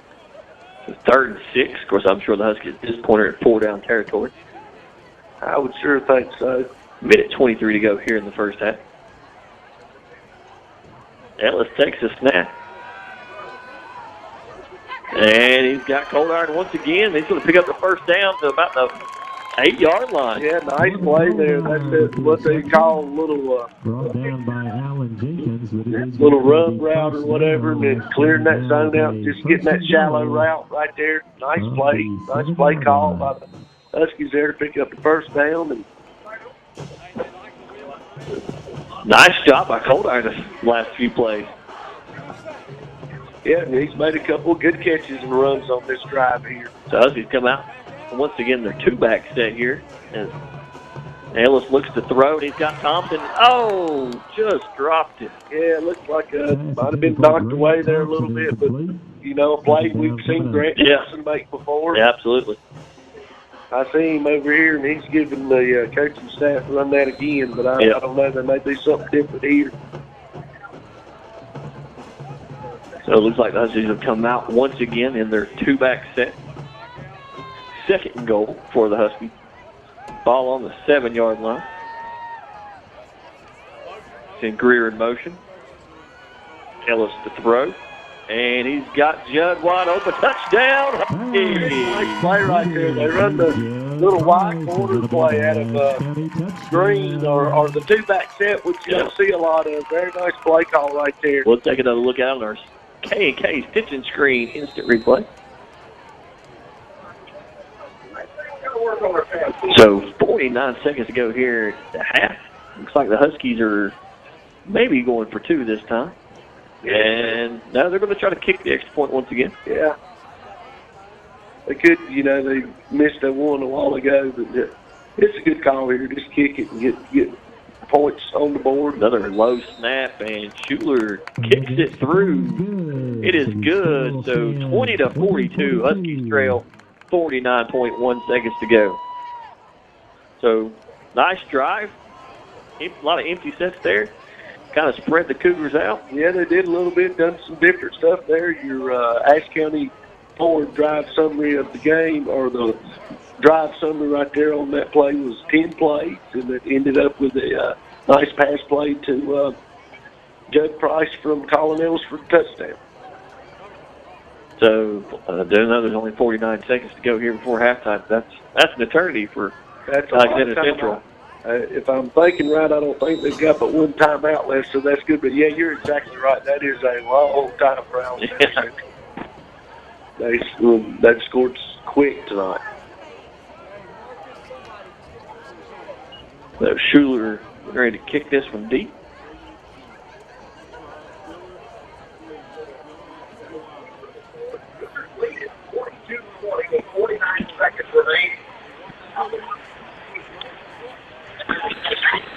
And here's the kick.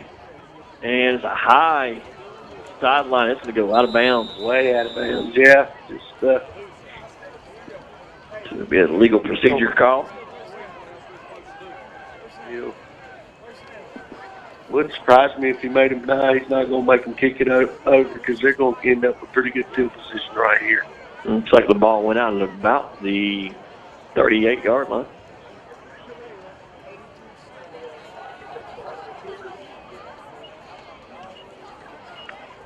Not necessarily. That's better.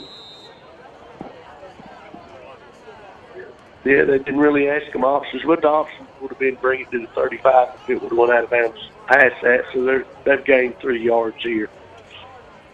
So Anderson in the gun here. So throw and slant pass, and looks like we have a pass interference call against the Huskies. That's pretty close coverage there. He might have got there a little early, but these guys tonight, now, I'm not being critical of them, but they're not going to miss the opportunity. No, they're not. Don't look like. Yeah. We have seen our fair shares of penalties tonight, and it's made for a long first half.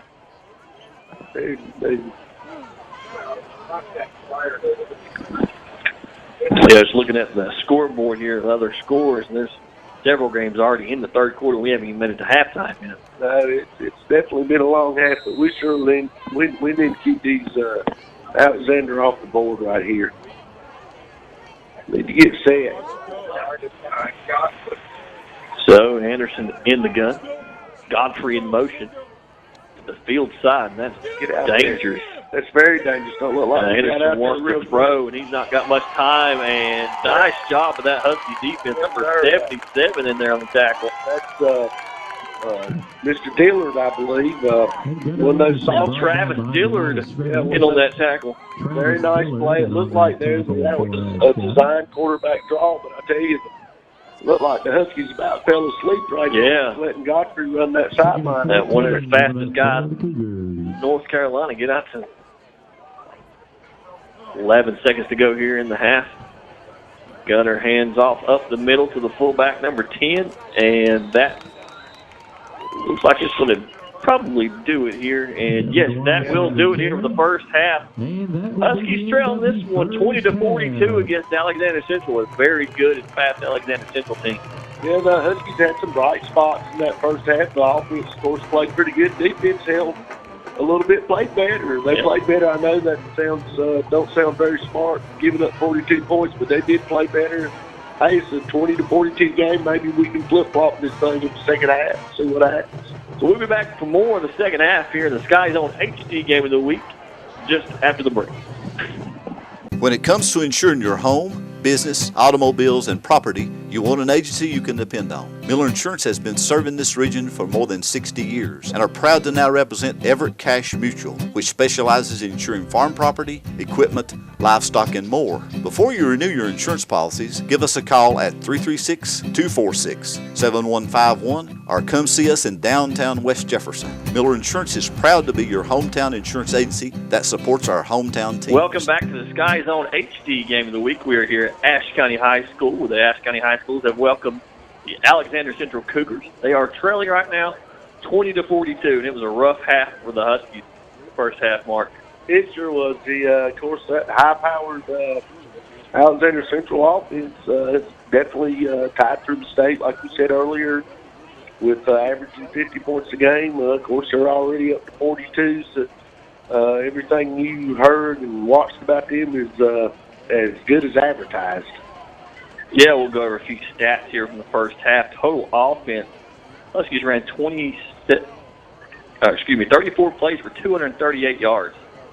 That's not bad, offensively, but you got Alexander Central here that looks like, if I'm reading this right, had 27 plays for 446 total yards. Yeah, so almost double.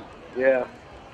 Ashe County did throw for 233 yards in the first half, which puts Ellis over the 1,000 yards for the season. Yeah, he which we knew going into the season that he, as Coach Hampton likes to say sometimes, he's our guy. He is. I mean, and he's a very good thrower, and we know we're going how much. Well, like right there, we didn't. I was trying to see how many times we did run the ball. We know we're going to be pass heavy. Like we rushed for 7 times, so for 5 yards.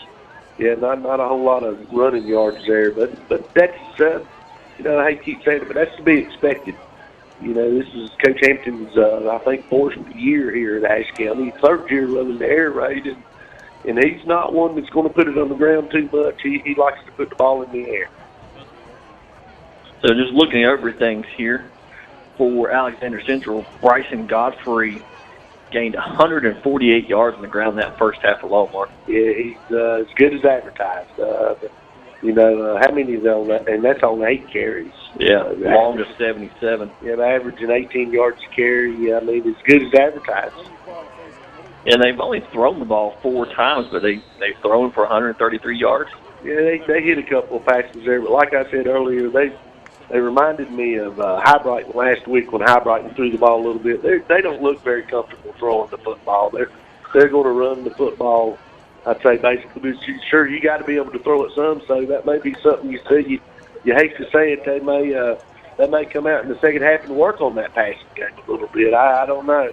Calhoun, their fullback in their offense, has rushed for 94 yards in the first half, so they have 2 players almost over 100 yards. And there we go. That's on 6 carries. He's averaging 15 yards a carry. So it's a lot passing. Yeah, impressive offensive output for the Cougars. And it's not like this is something that they hadn't done all year. Right. It's what they've done all year.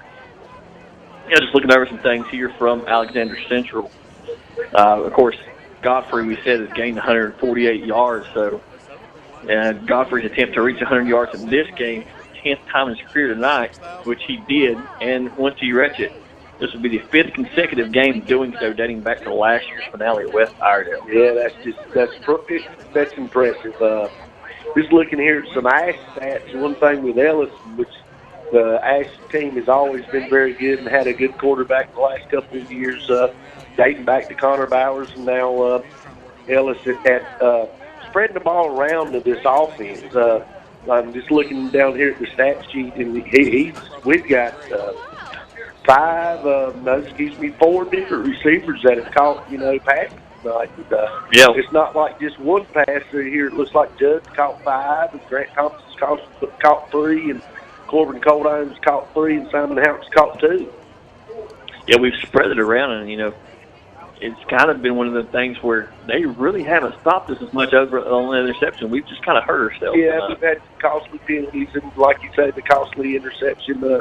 Looking down here also, which is, Ellis was 17 for 27 in the first half of the one interception that was costly as we were driving there.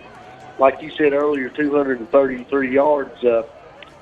My big stat here, he's had a lot of pressure on him, but that Husky line's played pretty good and only up 2 sacks in the first half. He has had some people in his face throwing the ball. License plate XVE 6403. So we're getting ready here to start the second half. The Huskies, I think, will receive the kickoff. I think they will. So that's a good sign. Go down here, score, make it 28-42, and you never know. Like I say, this is a quick scoring offense, and they're not going to give up. A lot of football left to play. If we can just get some stops defensively, and maybe a turnover or 2 would really be, as the old saying goes, nice too. But well-coached team by Alexander Central. They've not had a lot of penalties, they've been some penalties. So if you have a car, see if we got that stat here. Yeah, of course, Alexander Central's had 7 penalties for 66 yards, and Ashe's had 5 penalties for 45 yards. So both teams need to clean that up a little bit. So as they get ready to kick this ball off here to start the second half, we'll look over a few local scores. North Wilkes and Avery in a close game. North Wilkes leads 18-14 in the third quarter. And it's a high kick from Alexander Central to Houck at about the 7-yard line. He's across the 20 up to the 25. He's got a lane up to about the 36-yard line. Nice return for Houck. Yes, sir, I tell you, Simon Houck's had some nice returns. That's put him back there in the middle. He's had some nice returns this game. The 36-yard line, where they'll begin their the Huskies take over here on the 37, 1st and 10. See what they can do in this second half. Let's see if that offense can get back on track here. They played well in the first half. We just need to quit shooting ourselves in the foot and turnover 2 and score right here. So Ellis in the gun. He's got trips to his left. Takes a snap, looks to throw, and he's going to throw to Schuler on the screen pass. He's got one guy to miss, and a nice game, about 7 or 8 yards there. A little quick screen out to the other side there to Dante. Nice 8-yard gain right there on the play. Yeah, we haven't really run many screens at Dante's side. He's usually to the lone receiver over here. They're in their 2x2 here. But yeah, he is gets a whole lot of one-on-one coverage by design. Yep. Ellis takes a snap, looks to throw. He's going to throw it to Dante once again, just a little high. Yeah, it looks like they're trying to get Mr. Schuler involved here. He didn't have a whole lot of balls thrown to him, but I think after he caught that first one, they did roll that safety over to him a whole lot. Huskies look like they're going to come to trips to this side, maybe. Yeah, we're still waiting on the play here. It looks like we've got it now. Here, let's see if we can Let's bring up 3rd and 2, ball on the 44 here for the Huskies. We need to open this second half with a good drive right here and get some points. So we need this first down. Ellis looks to throw. He's got some pressure, and he's going to have to get it away, and he has to just throw it in the ground there. Yeah, just too much pressure there. He did try to flip it out here to Greer, but he just had entirely too much pressure on it to get anything on that pass. If he doesn't get it out here to Greer, Greer's got a whole lot of run. He does. The Huskies are going to have to punt here, 4th and 2, when the ball is only on the 44-yard line. He's going to turn the ball right back over to the dangerous Cougars team, and Mark, they're not even put anybody back deep again. They're anticipating the score and stuff, so now they slide somebody back. They'll get somebody back there late. High snap for Schuler, and he gets an end-over-end punt, and he's going to let it go over his head. Roll down to about the 20-yard line. It's a nice punt there from Schuler. Nice punt. Changed field position a little bit, stuff, but you know that thing when it left, it was end-over-end and one that most of the time really rolls good for you. Right. It seems like Ashe just can't really get a good break. No, they can't. Just sort of stopped and died, too. So that dangerous Cougars offense takes over at the 20-yard line here. Let's see this defense with a little rest and maybe a few adjustments, see what we can get going here. Looks like they are going to bring out their starters here. Yeah, Gunner under center and turns around and hands it to Weiss once again, and Huskies do a better job there. Only about better job there. 2-yard gain. 2-yard gain, a lot of hats to the football, good gang tackling right there, so that looked pretty good on that first play. And you made a comment there that I think that insinuating that they might pull the starters out yet. I don't think he's going to pull them out yet because, like I say, there's a lot of game here. They tack one on right here, they might, but the Huskies can score quick. They can get back in this thing if they just keep playing. Gunnar Anderson in the gun, and he just hands it off. And he's got a seam. He's across the 40, across the 50 to the 45, up to the 40, and struck out of bounds by Matthew Greer over there on that side. We've said this a lot of games. He is a hard-nosed football player, and he never gives up on the play. He didn't play much defense in that first half. He sure didn't. Might be a little change there. That's a good job of him of saving a touchdown right there. Yeah, we've seen Branson Shepard make those tackles in the first half, and Greer's a much bigger back there to try to bring them those speedy. Yeah, you got a senior and a sophomore there, so you got a lot more maturity and growth. So some early motion here with the Husky defense, and they hand it to White, and he is tackled for a gain of about 5. Yeah, it looks like they've come out here in this second half, and they've stayed pretty much in their traditional wing tee set, and it looks like they're going to run it right at us. Looks like we did take Mr. Harless come out for a break, and Illinois win the game. So Gunner under center and turns around and hands it to Godfrey in motion. And Godfrey's got the corner, and he's going to be tackled out of bounds after he picked up the first down. Yeah, nice run to the outside there. Of course, they got the fullback a few times, but very nice tackle back there. And again, it's number 20, Greer there. But it looks like this Cougar offense is pretty much picking up where they left off. They are. They're just driving down. More methodical drive this time. Hadn't been the big play. Yeah, they've been more. And they send the man in motion. Gunner under center. And looks like he's going to hand it up the middle to Weiss and just eat up that defensive line. Looks nice like job. Number 40 in there on that Sam Henson again. Nice job by Sam there. Coming up from his linebacker spot. We need to at least try to hold these guys to see if Phil's on the team or something. Talked to Tristan before the game. He looks like he won't be back for Allegheny next week, but Huskies have to have him back for the Wilkes Central game. That would be a big help. You're missing your lead tackler right there. And they toss it outside, and he's up to the 10. And the 5 and almost dove into the end zone. Nice run there by Gunner. Nice run. We got Godfrey there. We got caught inside there again. You cannot get caught inside on this guy. Give him the edge. They block it down, and we can't get rid of the blocks, and it just kind of traps up. Yes, it does there.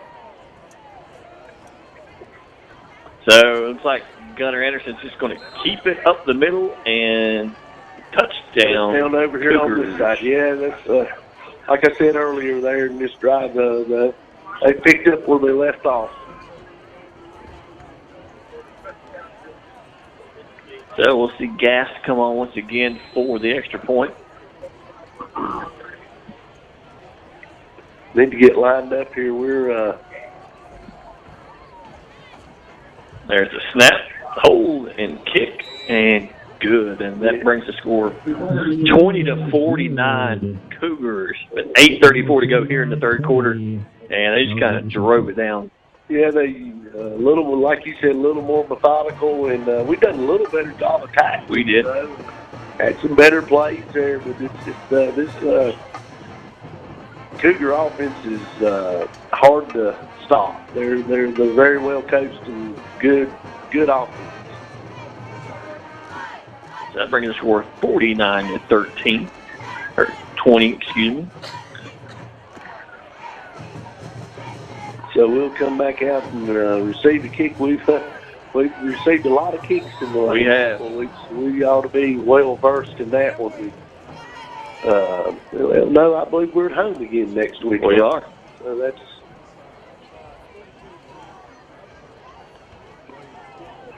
Looks like Hout back to receive this kick once again.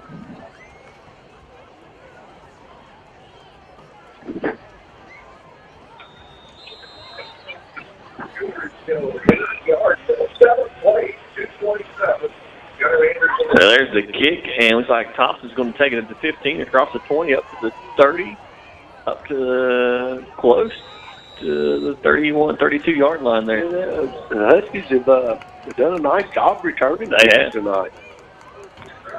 So as the Huskies offense comes out, we'll take some look at some scores around the area. North Wilkes over Avery County, 18-14. Thomasville all over Star Mount, 27-6. East Wilkes up 42-7 on Fort Bush. Now we're back in our trip sets. Let's see if we can put some points on the board here. Ellis in the gun, looks to throw. Looks like a screen to Thompson out here. He makes one guy miss, and he's not going to go anywhere. They well covered on that. That was very nice, and I don't know if that offensive line blocked the soul right there. Yeah. I know they're young, and I know they're tired, but yeah, Ellis is taking some shots in this game, and what you worry about there is keeping him healthy for conference. Yeah, absolutely.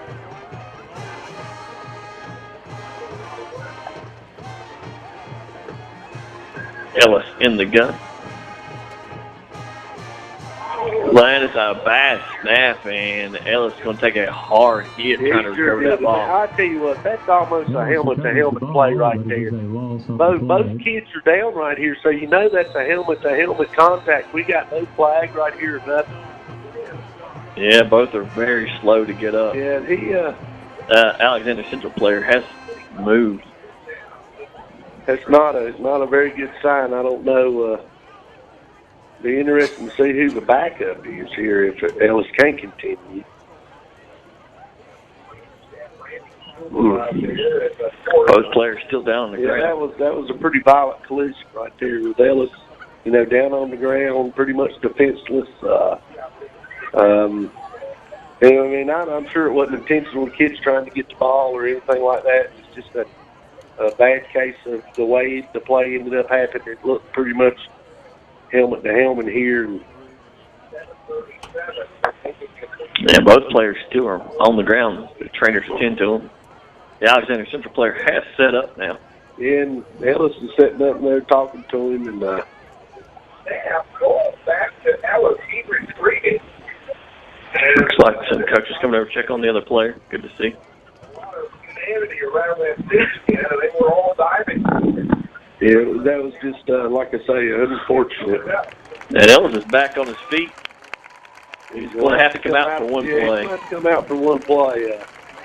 I would assume that Grant Thompson would take this snap right here and see if we can get Mr. Ellis back in the game as soon as possible, if he's able to play here. Well, no. Like number 12, Luke Hudler coming in the game for the Huskies. Don't know about this one here. Be interesting to see. We're second, and I bet he hands it off. Second and 21. Yeah, sort of the sophomore here is coming in the game, and the reason Mr. Farmer's giving me a hard time, heck, I'm going to go ahead and say it, that's my son coming in right here, so a little nervous here situation here. So Luke Hudler going to see his first snap at quarterback in varsity level. And a hard count, and looks like the Huskies may have moved first. And it's going to be offsides on the Cougars. We get 5 yards. So good hard count by Hudler there. Yeah, I'd say it's a hard count. I'd say he's a little nervous. Of course, I don't blame him. I know I'm a little nervous for him right now.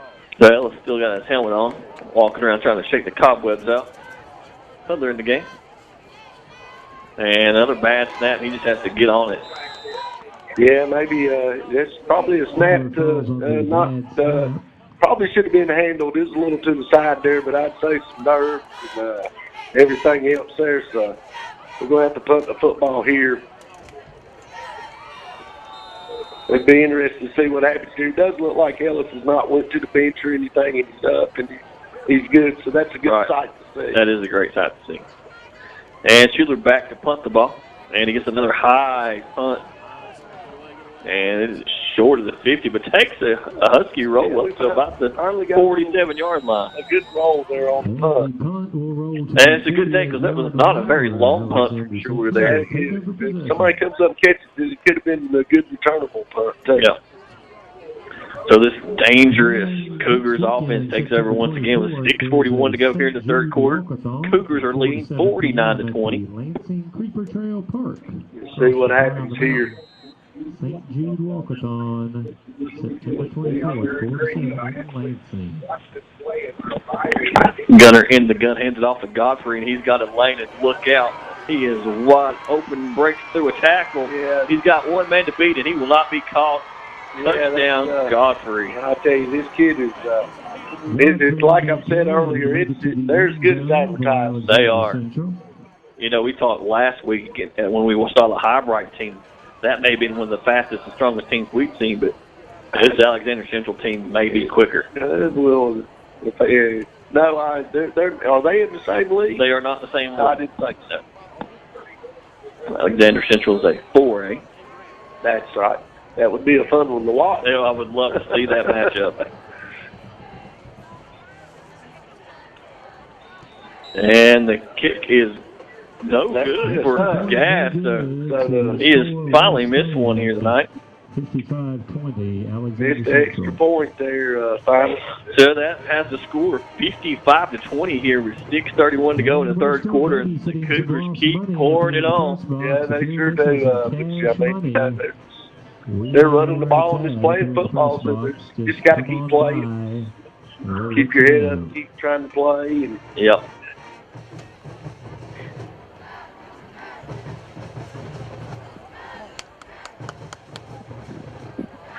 So we'll see if Ellis can come back. Yeah, it looks like Luke is winning, put his helmet down and picking the clipboard back up here to go chart some plays. So. You think he was pretty happy to see that clipboard? He's probably a little more comfortable right now with that clipboard. Yeah, let's see Ellis taking a few snaps on the sideline.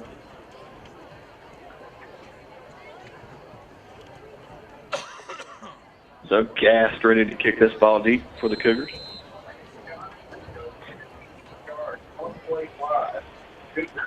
And there's the kick, and it's toward, and it's picked up at the 1.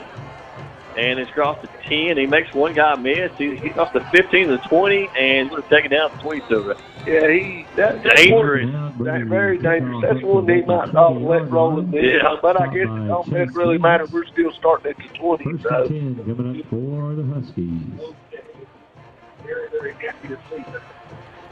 So Ellis comes back out here for Yeah, that's good to say. We very good because and I think I see I can't remember their number guy down. He's back out there too, I believe. So that's good. Nobody was injured on that play. Ellis looks to throw. He's going to step up in the pocket. He's got to scramble, and he's across the 35 up to about the 40-yard line. So nice scramble right up the middle there for Ellis. Yes, we've said before. I mean, he can. He's very good with his legs. He's just a very good athlete. He played some tailback his sophomore year and a little slot receiver his sophomore year when Mr. Bowers was the quarterback here. So it'll bring first and 10 for the Huskies, ball on the 40-yard line. 6:01 to go here in the third quarter. And it looks like they're going to jump offside. Well, I tell you, they have done that a whole lot tonight. Yeah, I don't know what the Huskies are doing with that snap count, but I'm sure that coaching staff at Alabama Central's not very happy with that because you've got to watch the football. It would be first and 5 now with 5:51 to go here in the third. Ellis hands it off to Greer, and he is met, and he's going to lose you. Absolutely nowhere. That, again, we got a lot of purple jerseys linemen there that are just standing up. Not a very good job blocking there. So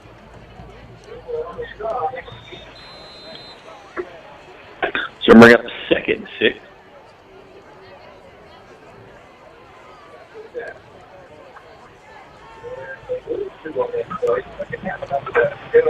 Ellis in the gun. Ashe County 2x2 set. And he's got Judd across the middle. Judd makes the guy miss. He's at the 30, the 25, 20, 15, 10, 5. Touchdown, Huskies. Very nice right there. Of course, they look like go routes right there. And Judd's fast in his own right. He is. Got missed. He took it to the house. We'll take another look at that here on our K&K Stitch and Screen Instant Replay. Yeah, it's a nice pass and catch right there. It's going to be pretty short here. Ashe County forward drive summary on that was 2 plays and a nice 60-yard touchdown pass from Colin Ellis to Judd Price. Ashe County tries the quick 2-point conversion there on that muddle huddle and just short at the goal line. So that will bring the score 26-55. The Huskies trailing here. 5:03 to go in the third. We'll kick this thing off here and see if we can play a little defense. We'll look at some other area scores here.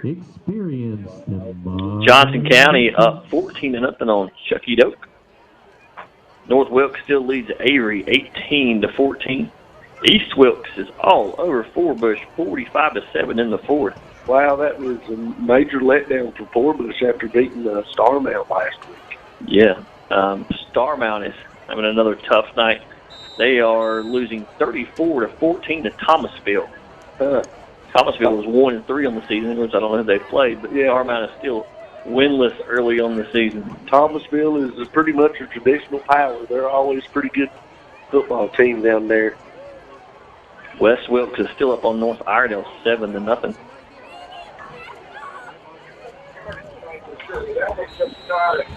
So Dante, a squib kick here, and it bounces off of Alexander Central player, and he picks it up 35 to the 40 to the 50 and pushed out of bounds. Pushed out of bounds there by Jake Revis. Good job. Jake Richardson. Good job getting him out of bounds there. Getting a little worried there. Looked like he might scoot up the sideline for another score. Yeah, we talked about it earlier. Alexander Central has returned a kickoff for a touchdown in the last 3 games. Okay, so maybe we can keep him from doing that tonight. Yeah. That was pretty close right there. That was very close. Yeah, this Husky defense, of course, is back on the field. I guess one bad thing about scored in 2 plays is they don't get much time to rest. So Gunnar Anderson, under center, turns around. He looks to throw, and he's got number 21, Flowers, open, about a 5-yard pass.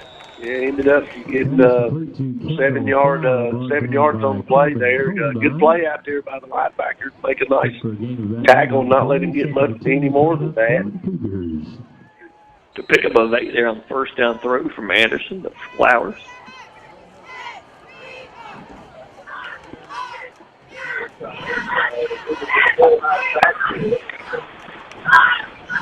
Looks like he might be changing the play.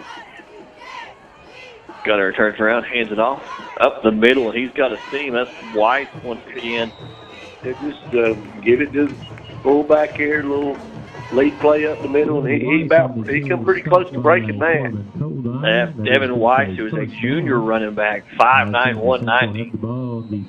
They got a lot of juniors on this team. Mark Bryson Godfrey is only a junior. Yes, sir.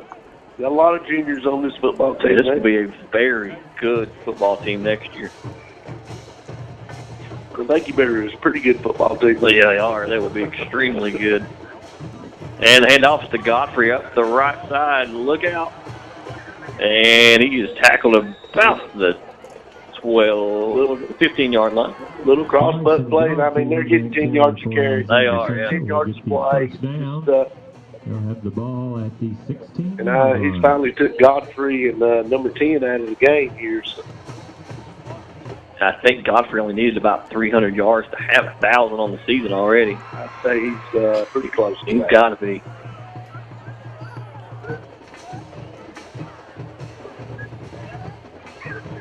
So Gunner Anderson under center here. Turns around, just hands it off once again. He's going to keep it.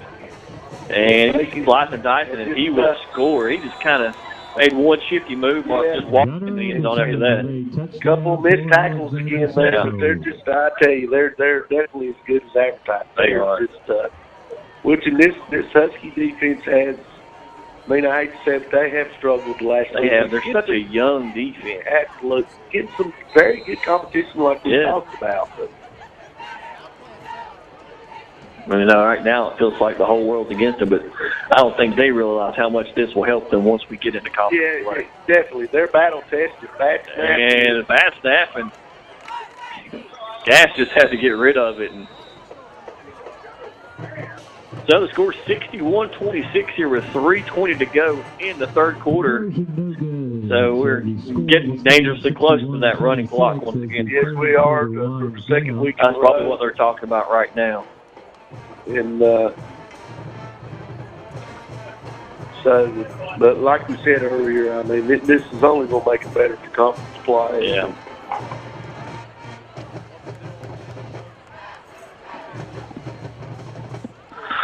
And then, if I'm not mistaken, they're going to have the same record as they last year. Yeah, they going into conference play, which is 1-3. Mm-hmm. And the crazy thing about that was they lost their first 3 ball games and went to Alexander Central was playing the very good Alexander Central team last year and actually beat them down there. They did. Yeah, kind of a shootout battle down there. It was definitely a shootout. I think if I remember correctly, the starting quarterback for Alexander Central got hurt, and the backup came in and just went to his Gunner Anderson and played phenomenal. Didn't miss a whole lot. So Gaff once again to kick it, and House going to take it at about the 5, across the 10, the 15, up to the 20. He's got a lane, 25, 30, 35, and almost up to the 40-yard line. Simon's done a real good job of returning punts tonight, or kickoffs tonight. His role as receiver may have came down the past few weeks with the addition of Dante, but his role as a returner has just improved greatly. Been very good. So the Huskies will take over on the 39-yard line. And like I said earlier, all we can do is keep playing, keep throwing and pitching that ball around and see if we can put some more points on the board here. Try to get something positive out of the rest of this game to start the conference play. Hey, he throws a screen out here to another good, hard fight run there by Greer. Greer there. I mean, picked up about 4 yards, so we'll take that. That East Wilkes Forbush score is now a final 45-7. That's I'm sure Forbush is very disappointed, but now East Wilkes is a good football team. Of course, defending conference champs in the MAC. Ellis takes a snap, wants to throw, and he's got Judd across the middle up to the 40-yard line, makes the spin move, and gets up almost to the 35. Nice pitch and catch there from Ellis, his favorite target, Judd Price. Yeah, they're Alexander's sort of backed up on us, and we're sort of taking their underneath stuff, and they're missing a few tackles now, and we're getting some nice run or yardage after the catch here. So he's making great reads here. Ellis is playing well. Ellis have trips to this side with Dante Schuler and the man up on the top side. Ellis rolls out. He's going to look deep. He's got Thompson wide open and touchdown, Husky. This Husky offense is starting to heat up a little bit. Maybe a little too late, but like I said, we keep working here and then get some confidence and some good things happen going into next week. Yeah, because you got to look ahead to Allegheny next week. That offense needs to go in on a high note. They sure do. I mean, and then I don't know. Was Allegheny? Did they play tonight? They had a bye tonight. Okay, they're going.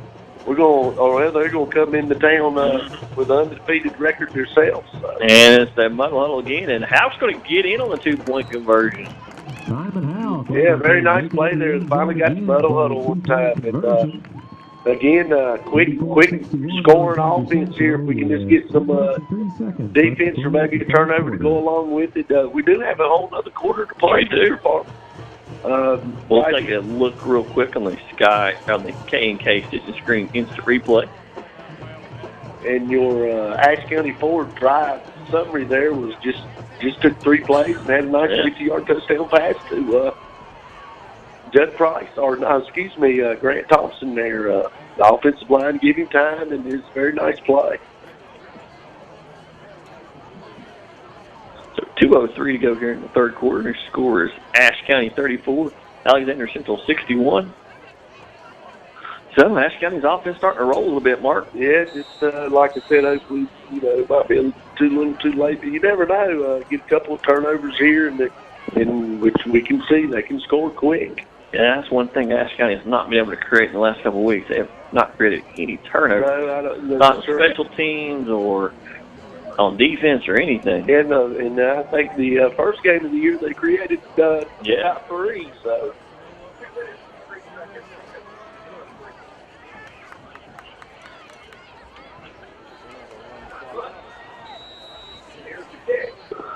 And it's a kick, and it's a quick kick and goes out of bounds. That's a good job right there because it goes out of bounds because it was touched by the receiving team there. So that's going to be a pretty good job. We can just come back out here and get a stop right here. So the Cougars will take over on the 26-yard line. 2:02 to go here in the third quarter.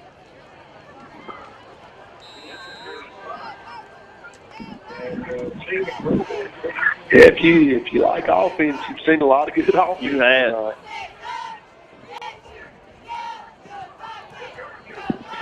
So the Cougars take over here. Gunnar Anderson under center.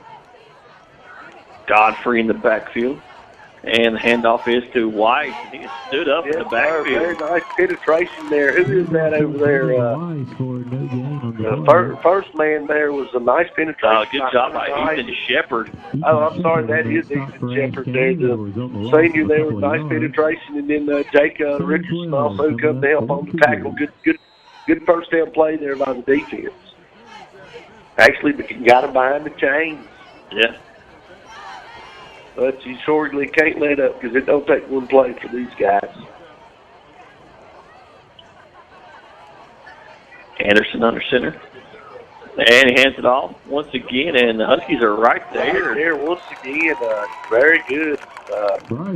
So we got 2, very nice plays right here. Yeah, Huskies got a little fire here on defense. They sure are talking to each other, patting each other. Like I said, nothing else. Let's finish this thing out strong and get ready for next week. I don't know about you, Mr. Palmer, but it's been a long time since it's been third and long for this. It has been. It's been well into the first quarter. Second quarter was just completely controlled by the Cougars. 3rd and 11 for the Cougars with 46 seconds to go here in the third quarter. Godfrey in motion. And they're like we had a lot of people moving. Okay, there's a flag. And nice tackle. Was a nice tackle. We might Henson once again on that tackle. we might review this penalty here. Let's see what Coach Hanson decides. I don't know that I'd give him The another legal decline. shift, that is decline. Yeah, and we have declined it, so we're going to force a punt here and see if this quick scoring attack can score again here. Just keep pecking away. You never know. And as we said earlier, it's been such a long game. We still got another quarter left to go here. We have had in the area 3 games already go final, and we are still in the third quarter. And I tell you what, I have to get way past my bedtime.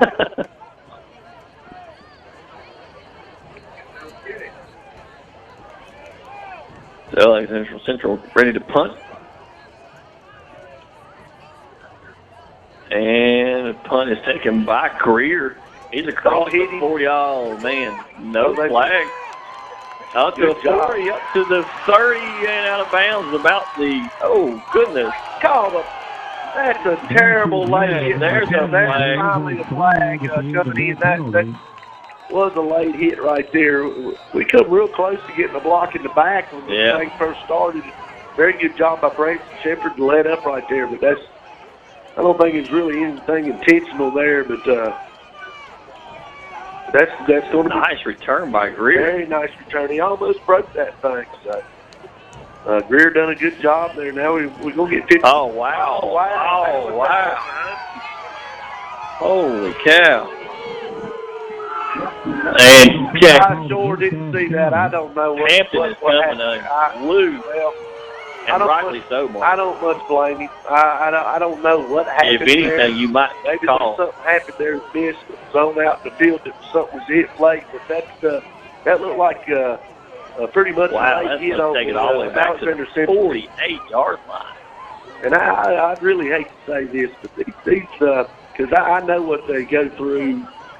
They do a lot of clinicking and stuff like that, but they've just not been real consistent. No, they have not. What they're doing there.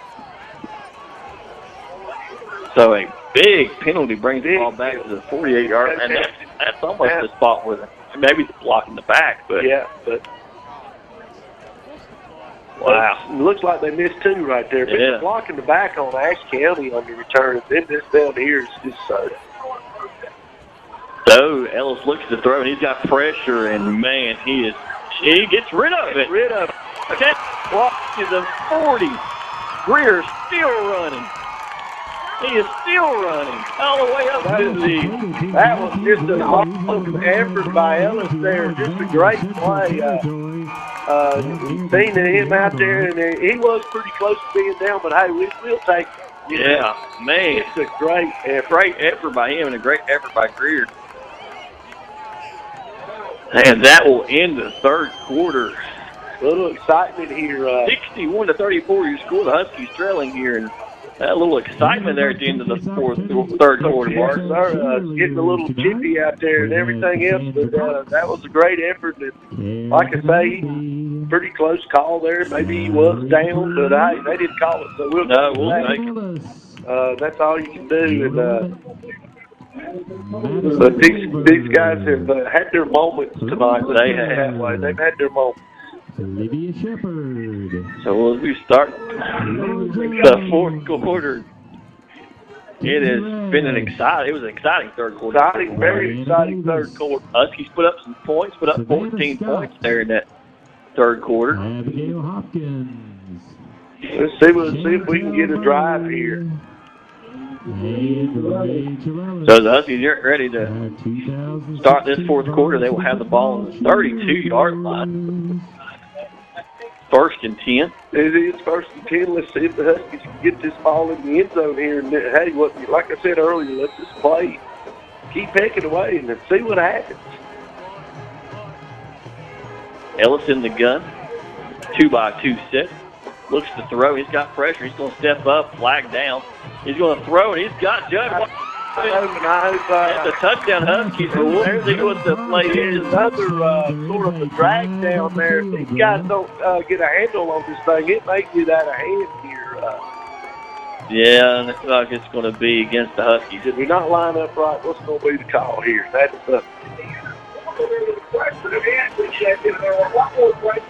false start. Well, that must be being Legal motion, maybe. Well, being they didn't kill the play, it's got to be we didn't have enough men on the line of scrimmage. Gotcha. Because the false start, they should have killed the play. Or, well, no, I won't say it. That's a big play right there. Man, that is something that we, and I've watched this team play for 4 years under Brian Hampton. That is something that we normally do not do. No, we're usually lined up correctly. Yeah, we did. I don't know what happened there. But we're going to 1st and 15, ball to 37 for the Huskies. Ellis in the gun.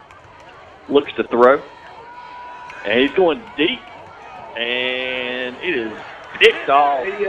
That's a frustration throw there. That is a frustration throw right there because he usually don't make a read that bad. And they had 2 safeties back there. That's just, I agree with you. That's frustrating. He is just a frustrated young man right now. Really moving the ball good offensively, and just some things. It's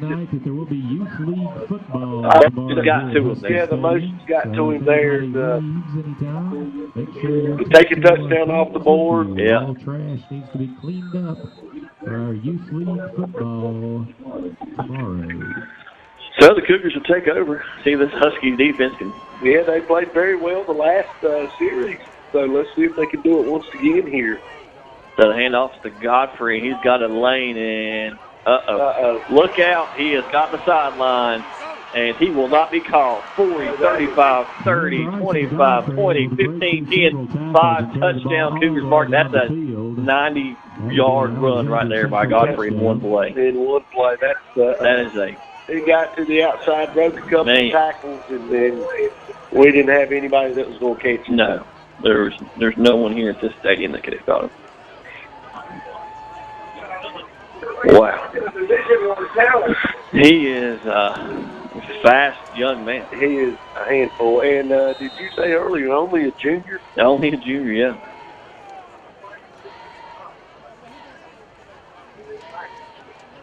So gaffed on for the extra point.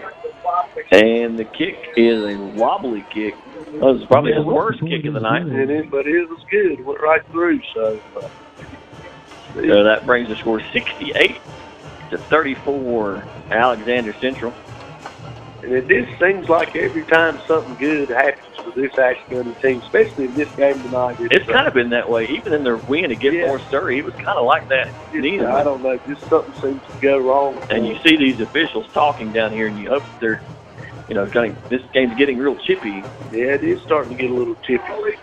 You definitely don't want something to happen, someone get, tossed and not be able to play next week. No, and Ashe definitely don't because of the low numbers and stuff like that. We can't. But hopefully we'll keep her cool and just keep playing hard and finish this thing out hard. And like I said earlier, try to get something to build on for next week going into conference play. So early here in the fourth quarter, Alexander Central's going to kick it off. Houck back deep. He's done a great job tonight returning the football and kickoff. He's done a real good job. He's had a lot of practice tonight, too. Yeah, he has had a lot of practice returning kicks. Gass kicks it deep, and it's angled toward the end zone. And that's going to get into the end zone for a touchback. And make it a touchback here. It's one of those things where the ball normally looks like it's going to go out the 1 yard line, but the Huskies are having. He can somehow find his way into the end zone for a touchback. It was real close to going out into one, but like you said, it's just seemed all night. The ball's not bounced very well. It has not. And, one of our Ashe County forward keys of the game for the Huskies was just to stay positive and get through this non-conference schedule. Yeah, they got to come out on the other end still positive about it. And, I'm sure that's what Hampton told them at halftime. I'm sure it is, too. Yeah. Ellis looks to throw. He's going to dump it off to Judd. Yeah, that's that little shallow route again. They sort of cleared out and bring Judd all the way from the other side of the field. And very nice execution there. Good pickup on first down. Grant Thompson had a nice third quarter. Let's see if the Huskies can get him involved again here in the fourth. We'll bring up 2nd and 6. 11 minutes to go here in the fourth quarter. Ellis checks the play. Yeah, we're running the same thing here. Looks like if I can see his hands, we'll go on the shallow routes again. Yeah, there comes Dante on the Dante across the middle. He makes the guy miss. Up to the 30, up to 35, out to the 40. Still going all the way up to about midfield. Nice play. It looked like Ellis checked after something. And there's another late flag. Another late flag. We got a lot of stuff going on in this thing. Both teams are still fighting hard and playing hard. These guys are going to have to get control of it. Yeah, you just hope this ain't against the Huskies. Yeah, we really don't need it again. And when, like we said earlier, we don't need anybody to get too excited and get disqualified or throw down the game because we can't afford to have players out for next week. License plate DBX 8214. And is a unsportsmanlike against Alexander Central. So good. That's good. Got something going our way here. That's going to move the ball up. White Dakota DBX 8214, Black Tahoe BJW 560. No, Huskies very quickly got it from the 20 across midfield here. It plays. They need to be moved. That brings them off the 37-yard line for the Huskies. Tripped to this side. Ellis in the empty backfield. Looks to throw. He's got pressure. He's got to get rid of it. He's got Judd. If Judd can find the ball, it'll be down Huskies. They brought a little pressure. Ellis stood right in there and threw that ball. And Judd made a very good job adjusting on that ball in the air. Absolutely. Yeah, he turned several different directions and found the ball and walked into the end zone. Sure did. So looks like we're probably going to go with this muddle huddle look again, and we'll have to wait and see if we kick it now. We ain't really got a kicker out there, so this is just going to be a normal set. I'd say Ellis up the middle.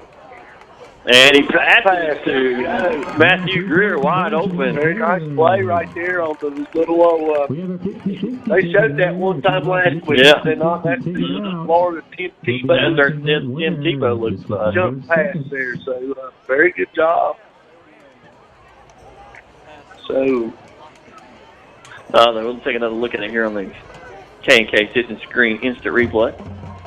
And your Ashe County forward drive summary just took the Huskies 3 plays right there to go 80 yards and pick up a nice touchdown throw and catch from Colin Ellis to Judd Price. I tell you, Colin's building some big numbers here tonight. Just on an individual note, I know Colin and I know the rest of these guys. I'm sure they'd rather be on the other side of the scoreboard. All right. But had a nice game here tonight. And, like we've said a couple of times, I think Simon Hout's been really well on the kick returns. I'm not sure what Ellis's numbers are throwing here in the second half, but they've got to be good. Yeah, he's thrown it real well. We'll look at the scores that have ended. Thomasville beat Starmount 34-14. Of course, we said earlier East Wilkes defeated Forbush 45-7, and West Wilkes squeaks one out over North Iredale 7-6. Oh, the Huskies with a little break here. Ball rolls down to the 1. And tackled at about the 11-yard line. Good job. And that was Godfrey there. We did a nice job. We got a little, they got a little bar look right there. Looked like the ball was going to roll at the end. Yeah. He just stopped at the 1-yard line there, and he had to pick it up and return it because he was standing there going to let it roll in the end zone. Yeah, it could either roll in the end zone or roll out of bounds. It just kind of died.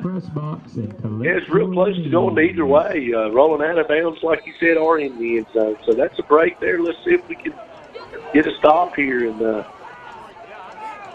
so the Cougars take over on the 11-yard line, 1st and 10, 10:22 to go here in the fourth quarter, and they hand it off up the middle. And Weiss gains about 9 yards. Yeah, I would say that we'll probably see a whole lot of handing it off right here. I'd say this Alexander Central team is tired of chasing them receivers out there. Yeah, I'm sure. Yeah, I'm sure he's ready to get the time off this clock and head back to Taylorsville. Yep. 10 minutes to go here in the fourth quarter. Huskies trailing 68-42. 2nd and 1 for the Cougars. Gunner under center, and he hands it off to Godfrey. And he come real close to breaking another one, Mr. Farmer, real close. Another big gain for Godfrey. He just keeps piling on the yards here tonight. Yeah, what was it? Video game like yards tonight. It is first half. I think he averaged 17 yards a carry, and he definitely not hurt that average. No.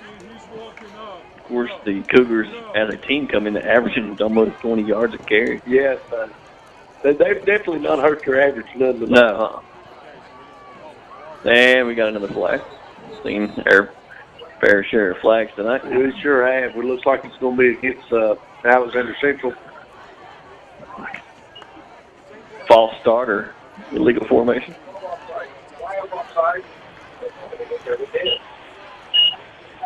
So it's first and 15 for the Cougars. See what this Husky defense ball on the 28-yard line.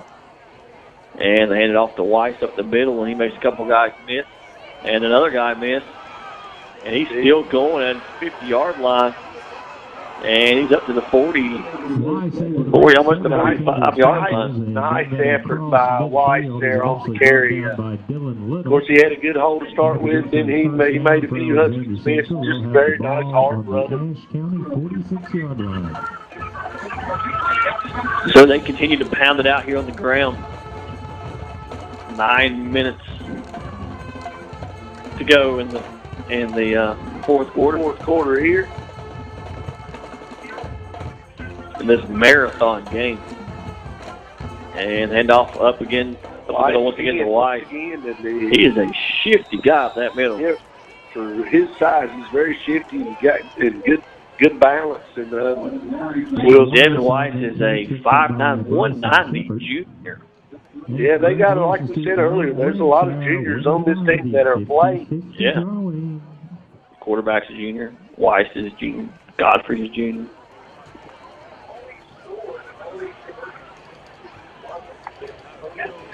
So 8:44 to go here in the fourth quarter. And the pitch out to Godfrey, and he's got blockers, and he's up to the 20, up to about the 17-yard line. Another 10-yard game, but that's a pretty nice play. It's not to let him get completely outside and score again. You know the football team's running the ball well when he makes a 10-yard carry. A nice stop on the play. Yeah. And they got to be tired. They got to be. They chased all these running backs. You think Godfrey himself's got to be getting tired. Yeah.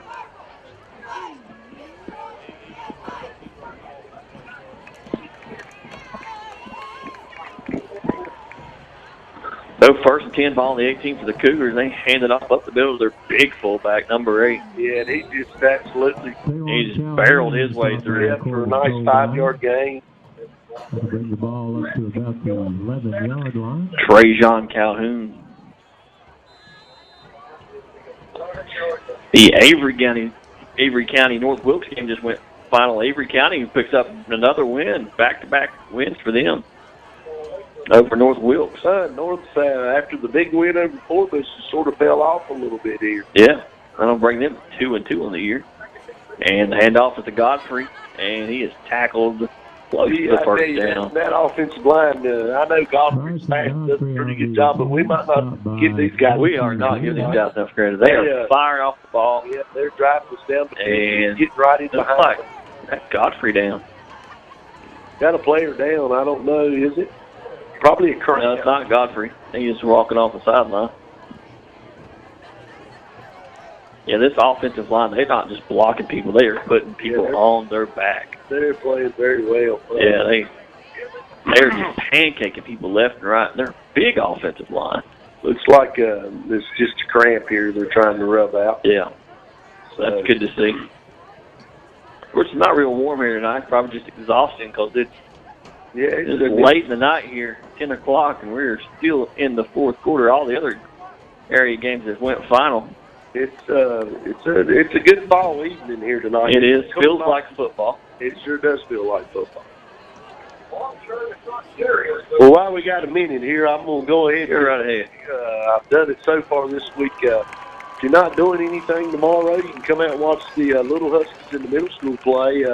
here, and we're actually at home this week. Get to play here right here at Husky Stadium tomorrow, starting at about 10 o'clock, with concluding with the 7th and 8th grade game at about 6. So if you ain't got nothing to do, come out and support the little kids. They play hard. It's pretty fun to watch. Good group of kids all the way around. Yeah, great coaches. These guys get out here and work hard and volunteer their time. So. And who do they play tomorrow, Mark? We play Wilkes Central. And I hear, especially in 7th and 8th grade, Wilkes Central has an impressive running back. Yeah, this Morrison kid, which we'll have our hands full with him tomorrow. But we got some pretty good kids, too. I think we'll be up to the challenge. Hopefully. It'll be 1st and 5, ball on the 5-yard line. And he hands it off to Weiss up the middle, and he is in for another touchdown. Cougars. Drives it right in. Alexander Central just keeps pouring it on. They are. So for their second week in a row, they will put up at least 70 points. Yeah, this Husky team has played hard, and they've fought the whole game. They're just a little outmanned in these first, or the last 2 games. They've just been a little outmanned. And I know the score they've given up 70-some points tonight, but I think it's a better effort tonight than what it was against High Bright. I think it's a much better effort.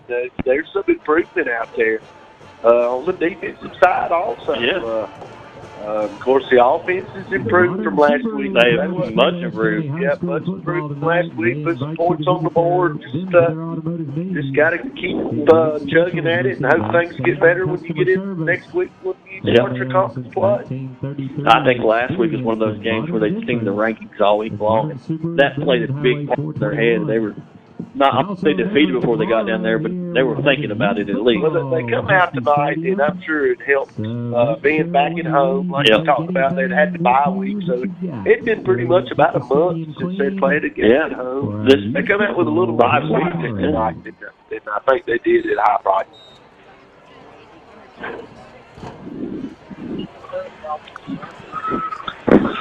So 7:18 to go here in the fourth quarter. Cougars leading 75-42.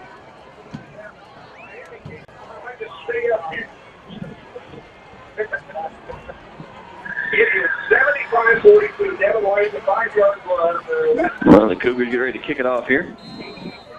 We got Mr. Houck and the same cast of characters back for this one. And it's a short kick and taken by Jake Richardson. Yeah, he's run it up a little bit. Yeah. Pretty nice job there. It looks like they went back to that pooch kick because Mr. Houck run the ball well back against them when they had kicked it back here deep to him. So. Last time the Huskies were at home, it was in their first game of the year where they won 22-19 against North Surrey. That was on August 19th. And today is the 16th, so it's been almost a month. Yeah, it sure has.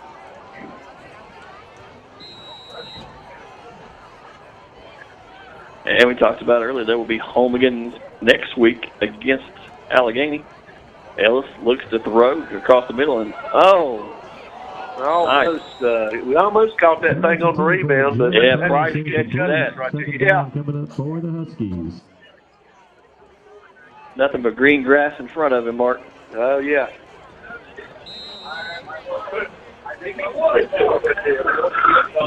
Second 10 ball on the 40-yard line. Ellis an empty set once again. Looks to throw. And, that's just one we need to catch right there. Pretty good play. He picked up a good 6-7 yard gain right there. So yeah, Ellis delivered that ball before Houck come out of his route. It was right on the target. Just right where it needed to be. Houck just couldn't pull it in. Well, we need to pick up a big first down right here.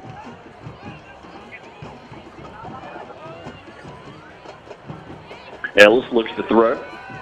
And he's got Thompson just overthrew him. Yeah, just a little high on that one right there. So I guess we'll go ahead and punch this thing away right here. And it'd be interesting to see if Alexander brings their starting offense back out right here. They may.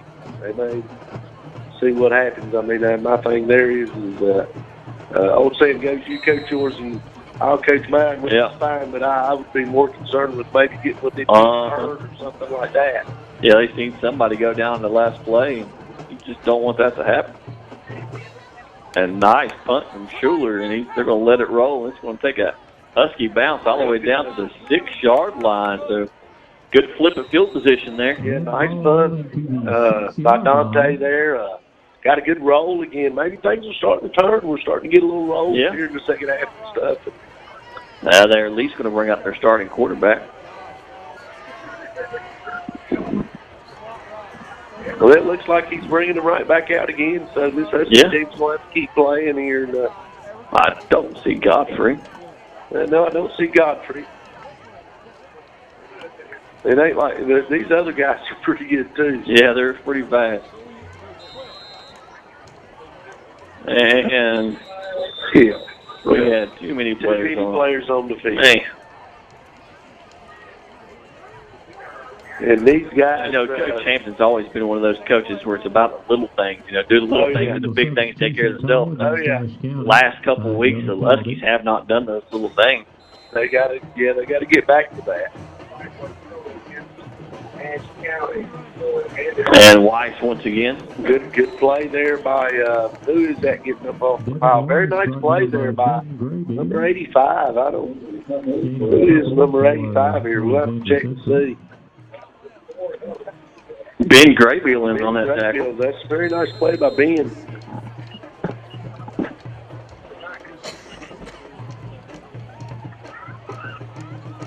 So 6:20 to go here in the fourth quarter. Clock continues to roll. Cougars up 75-42. Still got Weiss in there. And Weiss hands off, and he is up to about the 35 spot. Yeah, nice job by Caleb Harless to run him down there. He might have been off to the races. Yeah. They just keep pounding out on the ground. Clock continues to roll. First and 10 for the Cougars at the 35. Yeah, I'd say their biggest thing here is they're just wanting to get this clock run out. Actually, might talk to my buddy over here and tell him if he stops us again, we're going to get him. Yeah. Yeah, we ain't too far from the clock ourselves. And the handoff to Carson, and he is up to the 40. Got him out of bounds there, and here we go. Jacob Parsons, another junior running back for the Cougars. I tell you, we've said it before, they got a lot of weapons. Yeah. And I don't know what this total will be, but what was it? Yeah. Montauk had 600 yards on the ground again. They may be getting pretty close to that. They had.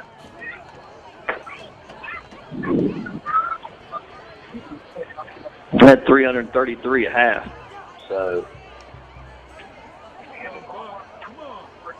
Parsons once again on the carry. He's going to get about 2. Well, they got about 100 of it on one play from Godfrey there in the third quarter. So I'd say they're pretty close to 600 yards rushing. Mm-hmm.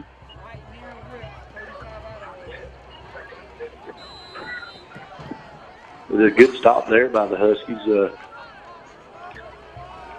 Second and 10 for the Cougars.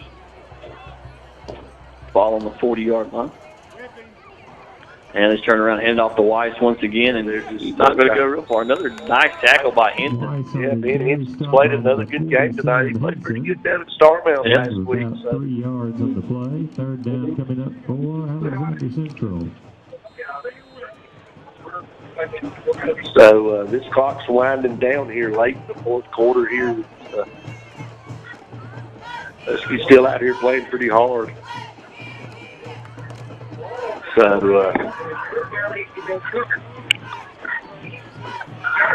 Gunner hands off again, once again to Weiss, and he is up. He's going to score again. Yeah, 20-10-5 touchdown, Cooper. Wow, they have continued to pour it on. 81 points right now, Mark. Yeah, it's 81 points, and I don't know. I ain't gonna say it. You still got starting running backs line out there. I don't know. Yeah. There's probably some kids over there that work pretty hard at practice. Probably should be in this game right now. It's just my personal opinion. Right. Not to offend anyone, but I just don't understand why you got them kids out there. You might get somebody hurt, but those that don't get anybody hurt. This game's been a little cheapy, so that don't. That's not going to help things at all. So that is 82-42. The 4:18 to go here in the fourth quarter. Huskies trailing. Yeah, this has just been, sort of a broken record. Like the last 3 weeks, it's been pretty bad. Very good team again we're playing, but we just they're just having a hard time stopping the run. They sure are, and it'll be interesting to see. Of course, Allegheny's going to be coming in here. They run a similar type offense to this swing T style. They're going to look to pound the football too. And then the next week, Wilkes Central runs that flex bone type that High Brighton and Watauga have run. Yeah, we're going to have to figure out something to do with this. Slow this stuff down, because 42 points should win a lot of football. Yeah, it should. Yeah. I mean, especially in this area. Yeah. But it's just been another. They played hard and they've fallen all the way, but it's just another rough night trying to stop the run from us. Gas kicks off once again and goes through Matthew Greer's hand at about the 9 yards. So we're not going to start with good field position here. So be interesting to see what we do right here. We ain't really got a whole lot of stuff, so we got to bring ours in. If we would hate this situation here to get some of our key players. You're right. Let's say, okay, we're finally bringing in some clean jerseys here. Looks like he has finally subbed out the defense here. So good. That's good to see. I mean, like I say, these kids. Sure, he's got a lot of kids over there that practice just as hard as everybody else. Mark, you okay with Luke keeping that clipboard in his hands here with 4 minutes to go? Yeah, probably so. And he swings it out to, looks like Revis. Revis is up to almost the 21 yard line. Nice little pickup right there. Just swung it out to Revis coming out of the backfield. And, you got 4 minutes here. Might as well try to score again. And I know I've said it before, just try to get something positive going into next week. Clock continues to roll. 4:04 to go here. They're winding that clock. 1st and 10. He's trailing by 40. Looks like they're going to come with the blitz here. We pick it up pretty nice, side. High pass, and it is intercepted, and he will walk into the end zone. And a late flag. Well, we're going to have a clip back here. Thompson did get hit in the back here. That's one of those tip ball drill there. They picked it up and took it in, but Thompson got hit from behind there after that interception. They're going to get the ball here, but it's going to come back. So.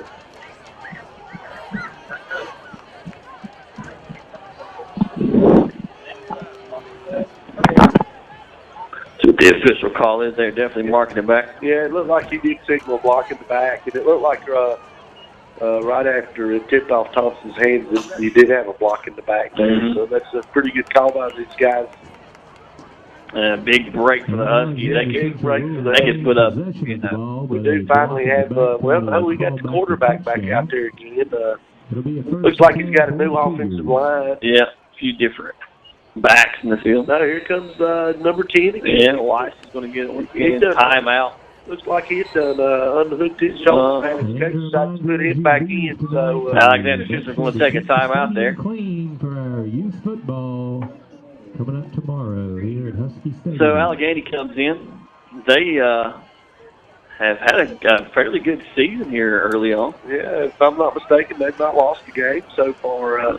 Taking nothing away from Allegheny, I don't know that they've played the top competition the Huskies have, but hey, you schedule your games and you beat everybody on your schedule, so that's where you want to be. They beat North Stokes to start the season 34-0. They played a team from Virginia, Grayson County, and beat them 28-18. And then beat Bishop McGinnis 56-34, and then last week beat South Stokes 35-20. So they put up some pretty good numbers on the season in that Grayson County game. That's a big rivalry game. It is. And a border war game there.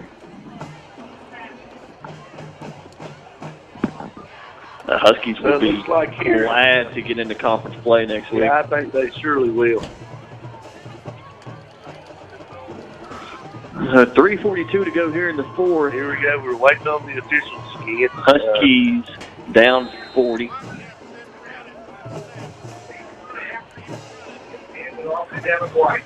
And Weiss up the middle. And, you know, Weiss numbers starting to add up here. He's put up some big numbers.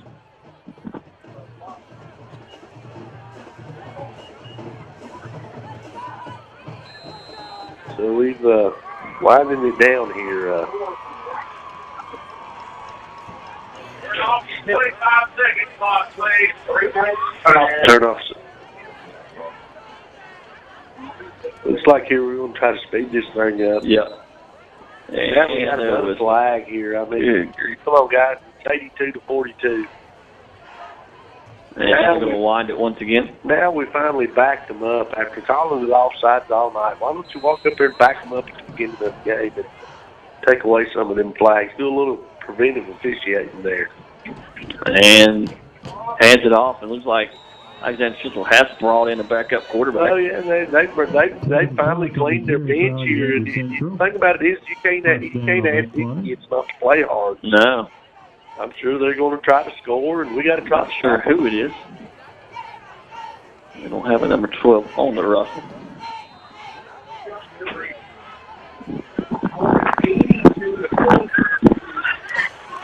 So 2:24 to go here in the fourth quarter. Clock winding down. Yeah, they're being very methodical. They're trying to.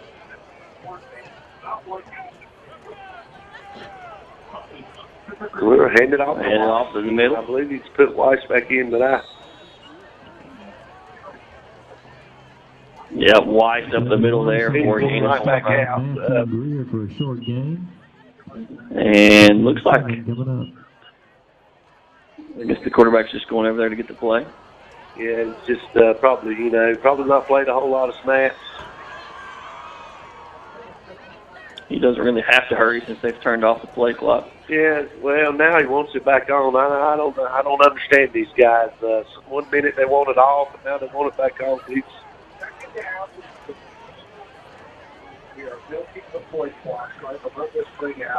Minute 28 to go here in the fourth quarter. And he is going to be tackled in the backfield. Off there, yeah, a little bit of miscommunications and some guys who probably haven't seen much playing time this year. Oh, yeah, we got they definitely cleaned the bench here finally. Yep. Just bring up 3rd and 8 for the Cougars. The clock rolls down to about a minute to go here.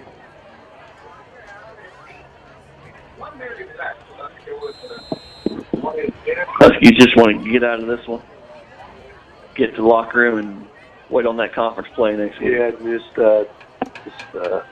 wipe these last couple out of your mind, and I mean you got to learn from what you've done. And I know these guys and the staff they've worked on tackling better. It's just the competition's been pretty hard, and I'd really like to see the Ashe County. Does Ashe County as a whole come out next week and support this Husky team? Who's the same goes. The real season starts next week. And see what happens here.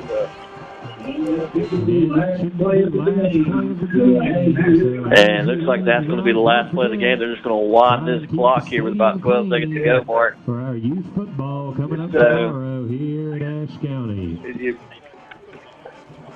So we'll talk about Allegheny in a minute, but it looks like we're going to do the Guys on HD player of the game here. It looks like it's going to be Colin Ellis. He took some hard hits tonight, and he made some tough throws, and I think he just played a very great game tonight. Played a great game tonight. The offensive line done a pretty good job. He didn't get sacked a whole lot. Yep. He did get hurried a lot, and he just played a real good game. You could have give it to a couple of the receivers and also Simon out. But, But Ellis done a very good job. Simon done a very good job returning kicks tonight. So Henson did a great job on defense tonight. He sure did. So the score 82-42 here in West Jefferson as the Huskies face a very good Alexander Central football team, and just Alexander Central just kept piling on the ground. Yes, they sure did. Got some stats here. Tied for the stayed in scoring at 50 and put 82 on the board tonight, so they didn't hurt that. Yeah. It's a very good football team. And Godfrey's probably went over the 1,000-yard mark here in just their 4th game of the season. Yeah, I'm sure he did, and they probably piled up, 600-700 yards on the ground. Yeah. Like you say, the Huskies done some good things offensively, done better defensively. So get to conference play next week and see what happens. Yep. So that's going to wrap it up here for us at Ashe County High School. Your final score, Alexander Central 82, the Huskies 42. Here in the Sky Zone HC Game of the Week for Sky Zone. Player of the game once again was Colin Ellis. Played a great game. Played a very good game. Collins, as I said earlier, Coach Hampson likes to say he's our guy, and he played a good game tonight. So for Mark Undler, I'm Dusty Farmer. We'll see you guys again next week.